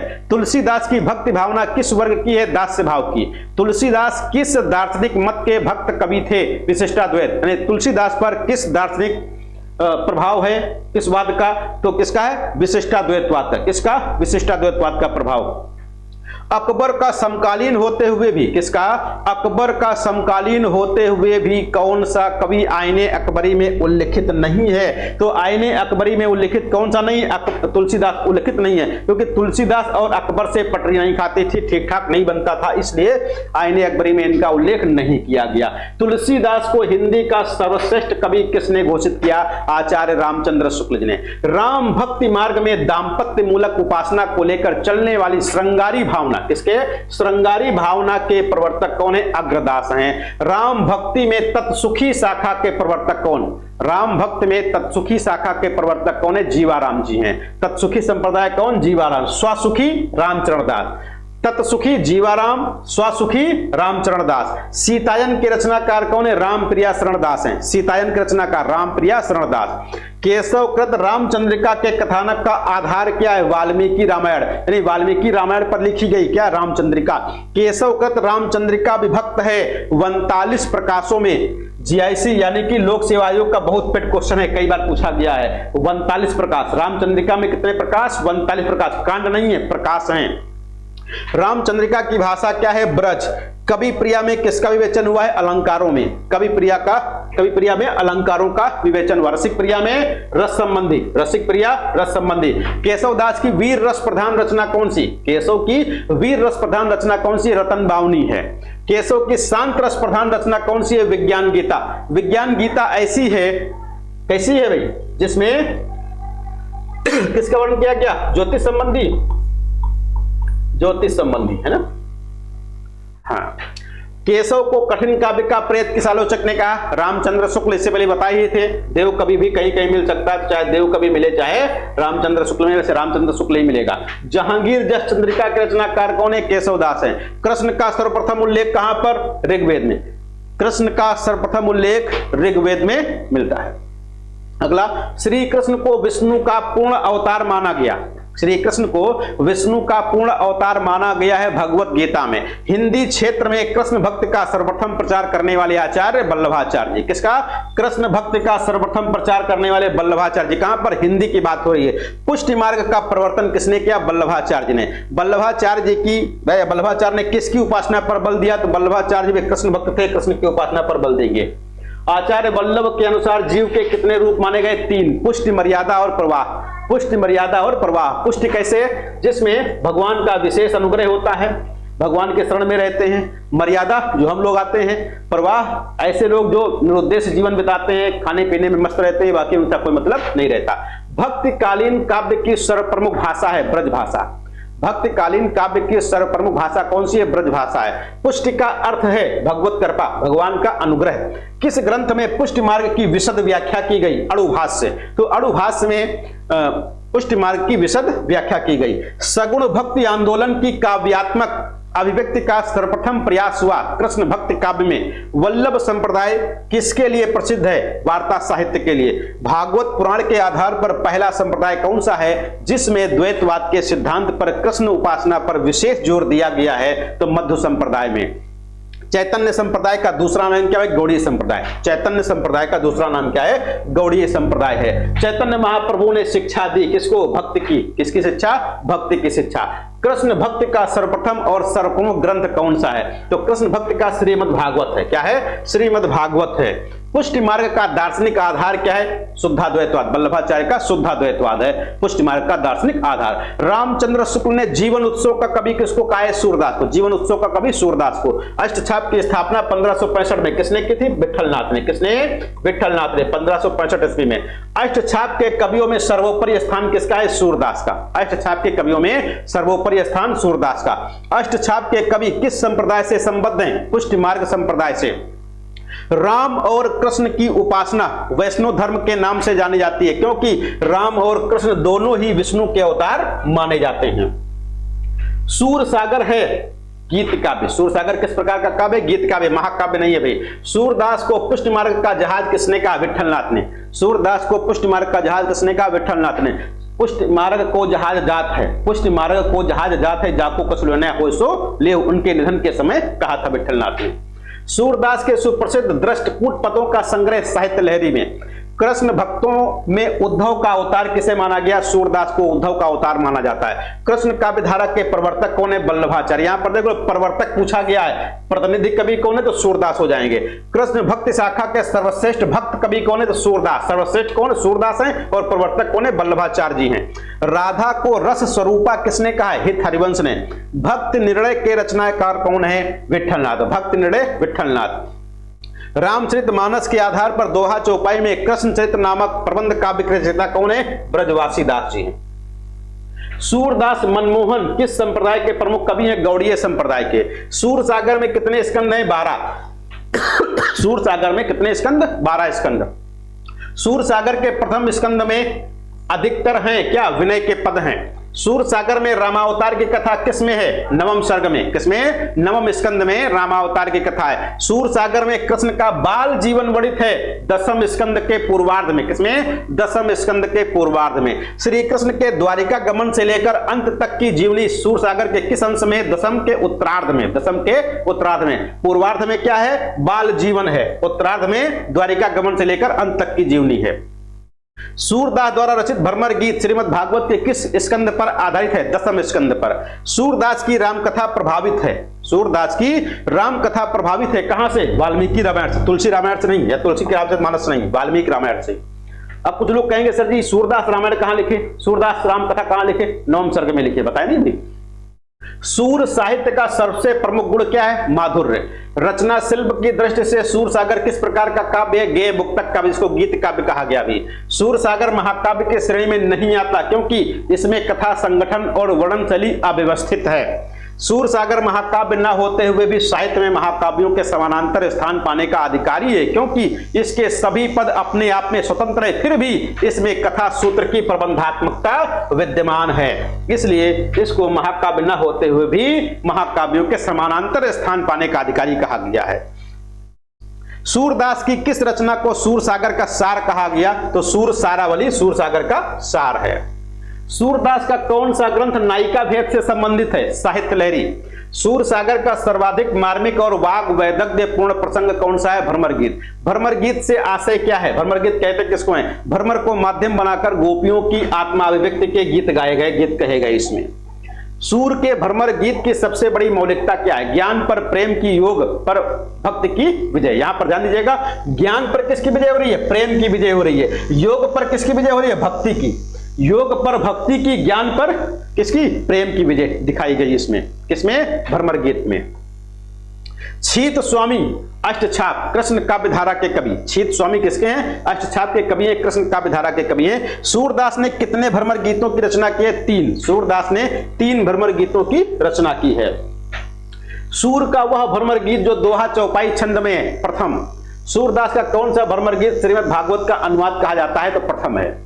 सूरदास का द्वितीय भ्रमर गीत कितने पदों में है? केवल 1 पद है। सूरदास के पश्चात भ्रमर गीत काव्य परंपरा के सर्वाधिक लब्ध प्रतिष्ठ कवि कौन है? तो नंददास हैं। गोस्वामी तुलसीदास की किस रचना में भ्रमर गीत परंपरा का निर्वाह हुआ है? तो कृष्ण गीतावली में भ्रमर गीत परंपरा का निर्वाह हुआ है। अयोध्या सिंह उपाध्याय हरिऔध के किस ग्रंथ में भ्रमर गीत परंपरा का निर्वाह हुआ? तो प्रिय प्रवास, जो हिंदी खड़ी बोली हिंदी का पहला महाकाव्य, खड़ी बोली हिंदी का पहला महाकाव्य है प्रिय प्रवास। आधुनिक काल में भ्रमर गीत परंपरा के अंतर्गत एक नया परिवर्तन आया है, वह परिवर्तन है राधा कृष्ण और गोपियों का जन सेवक के रूप में प्रस्तुत किया जाना। तो राधा कृष्ण और गोपियों का जन सेवक के रूप में प्रस्तुत किया जाना, थोड़ा सा परिवर्तन हुआ। आधुनिक काल की भ्रमर गीत परंपरा में अग्रणी है कौन? जगन्नाथ दास रत्नाकर, उद्धव शतक वाले। आधुनिक काल की वह दिव्य कृति जो भ्रमर गीत परंपरा के विकास को पूर्णता समृद्धि प्रदान करती है। आधुनिक काल की वह दिव्य कृति जो भ्रमर गीत परंपरा के विकास को पूर्णता समृद्धि प्रदान करती है, जगन्नाथ दास रत्नाकर कृत उद्धव शतक है। अष्टछाप का वह कवि जिसके एक पद को सुनकर वल्लभाचार्य कई दिनों तक बेहोश पड़े थे, मूर्छित हो गए थे, परमानंद दास हैं। कौन है? परमानंद दास हैं, अष्टछाप के कवि हैं। सूरदास के अतिरिक्त अष्टछाप के दूसरे संगीतज्ञ कौन है? गोविंद स्वामी जी हैं। अष्टछापीय कवियों में सूर के बाद वात्सल रस का सर्वाधिक प्रयोग करने वाला या सर्वश्रेष्ठ चित्रण करने वाले कवि कौन है? परमानंद दास जी हैं। अष्टछाप के कवियों में सर्वाधिक शास्त्रज्ञ यानी शास्त्रीय कौन था? नंददास। सर्वाधिक काव्य शास्त्रीय नंददास जी थे। रास पंचाध्यायी के रचनाकार बहुत फेमस है, रास पंचाध्यायी रोला छंद में लिखी गई है, नंददास जी। नंददास जी हैं। अगला, भ्रमर गीत परंपरा में भंवर गीत के रचनाकार नंददास। नंददास कृत रास पंचाध्यायी को हिंदी का गीत गोविंद किसने कहा है? वियोगी हरि ने। ये वियोगी हरि वही है जिनका मूल नाम क्या था? हरिप्रसाद द्विवेदी। हरिप्रसाद द्विवेदी इनका मूल नाम था, वियोगी हरि का। नंददास की नायिका भेद संबंधी रचनाएं विरह मंजरी और रस मंजरी हैं। नंददास कृत पर्यायवाची कोश है नाम मंजरी। क्या है? नाम मंजरी। इसी का नाम नाम माला भी है। अष्टछापी भक्तों में सूर के बाद, अष्टछापी भक्तों में सूर के बाद सर्वाधिक ख्याति प्राप्त कवि कौन है? नंददास जी। द्वादश यश भक्ति प्रताप और हितजू को मंगल के रचयिता कौन है? चतुर्भुज दास। रास पंचाध्यायी किस छंद में? रोला। जुगल मानचित कृष्णदास। अष्टछाप के किस भक्त कवि का संगीत सुनने के लिए कभी कभी तानसेन आते थे? गोविंद स्वामी। तो गोविंद स्वामी के गीतों को सुनने के लिए तानसेन आते थे कभी कभी। हित 84 के रचनाकार कौन है? हित हरिवंश है। निरअंकुश अति निडर रसिक जस रसना गायो। भक्तमाल की यह पंक्ति किसके लिए कही गई है? तो मीराबाई के लिए कही गई। मीराबाई की उपासना पद्धति क्या है? माधुर्य भाव। तो गीत गोविंद की टीका किसने लिखी? मीराबाई ने। मीरा के काव्य की सबसे बड़ी विशेषता क्या है? तो मीरा के काव्य की सबसे बड़ी विशेषता भाव एवं भाषा की अकृत्रिमता है। लगभग सभी कृष्ण भक्त कवियों में न्यून अधिक रूप में लौकिक वासना कहीं न कहीं अवश्य प्रकट हुई है, किंतु कौन सा कृष्ण भक्त है जो इस दोष से सर्वथा मुक्त है? तो मीराबाई। मीराबाई में वासना कहीं पर भी दिखाई नहीं पड़ती है। यह खोज किसने की है कि मीराबाई विधवा न होकर सुहागिनी थी? यह खोज किसने की कि मीराबाई विधवा न होकर के सुहागिन थी और उसके पति ने ही उसको जहर दिया था? तो पद्मावती देवी शबनम ने। किसने? पद्मावती देवी शबनम ने बात कही थी। अमृत वर्षा करने वाला कवि रसखान। रसखान का वास्तविक नाम सैयद इब्राहिम, रसखान के गुरु विठलनाथ। प्रेम वाटिका रसखान, प्रेम वाटिका के नाम से कई लोगों ने लिखा है, नंददास ने भी लिखा है और भारतेंदु हरिश्चंद्र ने भी लिखा है। रहीम को खानखाना की उपाधि किसने दी? अकबर ने। बरवई नायिका भेद रहीमदास, इसी के अनुकरण पर तुलसीदास ने बरवई रामायण लिखा था। रहीम की वह कृति जिसमें किसी नगर में रहने वाली विभिन्न जाति की स्त्रियों का उल्लेख हुआ है, नगर शोभा। मदनाष्टक किसकी रचना है? रहीमदास की। मदनाष्टक रहीमदास। रहीमदास एक ऐसे कवि हैं भक्ति काल के अंतर्गत जो खड़ी बोली, ब्रज भाषा और अवधि, ब्रज, खड़ी बोली और अवधि तीनों में समान रूप से रचना करने वाले कवि हैं भाई रहीमदास जी। बरवई नायिका भेद की भाषा क्या है? अवधि। रहीमदास खेट कौतुकम का विषय क्या है? ज्योतिष संबंधी। रहीमदास का मदनाष्टक खड़ी बोली में लिखी गई। कहे बिन रहो न प्रत, कहे राम रस न रहत, किसने कहा? तुलसीदास जी। केशव कही न जाय का कहिए? तुलसीदास। भय बिन होए न प्रीति, भय बिन होए न प्रीति, किसने कहा? तुलसीदास जी। गोरख जगायो जोग भगत भगायो लोक, तुलसीदास। मात पिता जग जाई तजो, विदहु न लिखियो कछु भाल भलाई, किसने कहा है? तुलसीदास ने। जनक सुता जग जनन जानकी, अतिशय प्रिय करुणा निधान की, बहुत फेमस है, तुलसीदास जी के द्वारा लिखा गया। तुलसीदास की पंक्तियां हम लोग बहुत जल्दी पकड़ लेते हैं। पराधीन सपने सुख नाही, पराधीन सपने सुख नाही, यानी कल विधि रची नारी जग माही, कल विधि रची नारी जग माही, पराधीन सपने सुख नाही, किसने लिखा है? तुलसीदास जी ने। सूर ही वात्सल्य है, वात्सल्य ही सूर है, सूर ही वात्सल्य है, वात्सल्य ही सूर है, ये किसने लिखा? आचार्य रामचंद्र शुक्ल जी ने। सूरदास की कविता में हम विश्वव्यापी राग सुनते हैं, वह राग मनुष्य के हृदय का सूक्ष्म उद्गार है, किसने कहा? रामकुमार वर्मा ने, बहुत फेमस है। भ्रमर गीत सूर साहित्य का मुकुटमणि है, यदि वात्सल्य और श्रृंगार के पदों को, यदि वात्सल्य और श्रृंगार के पदों को निकाल भी दिया जाए तो हिंदी साहित्य में सूर का नाम अमर रखने के लिए भ्रमर गीत ही काफी है, ये किसने कहा? रामचंद्र शुक्ल जी ने। श्रृंगार और वात्सल्य के क्षेत्र में जहां तक इनकी यानी सूर की दृष्टि पहुंची वहां तक और किसी कवि की नहीं, आचार्य रामचंद्र शुक्ल जी का कहना है। तजौ रे हरि विमुखन को संग, सूरदास। कर्म योग ज्ञान उपासन सबही भ्रम भरमायो, श्री वल्लभ गुरु तत्व सुनायो, लीला भेद बतायो, किसने कहा? सूरदास ने। मानो माई घन घन अंतरदामिनी, किसने कहा? सूरदास ने। काह करो बैकुंठई जाए, जह नहीं नंद जसोदा नहीं, जहां नहीं गोपी ग्वालन बाल, ग्वालन गाय, ये खूब पूछा जाता है, परमानंद दास जी का है। संतन को कहा सीकरी सो काम, आवत जात पनिया टूटी बिसरी गयो हरिनाम कुम्मन दास। किंधो सूर को सर लग गयो, किंधो सूर को पीर, किंधो सूर को पद लग गयो, बेंधो सकल शरीर, किसने कहा है? तानसेन ने कहा है। अरुणागत अति प्रात पद्मनी प्राणनाथ भय, किसने कहा? अरुणागत। देखो कहने में ही कितना कठिन लग रहा है, यानी इसको पढ़ने में थोड़ा सा अच्छा नहीं लग रहा है, यानी कि खूब अलंकारों का, खूब अच्छी अच्छी भाषा का प्रयोग यहां पर किया गया। केशवदास जी की पंक्ति है।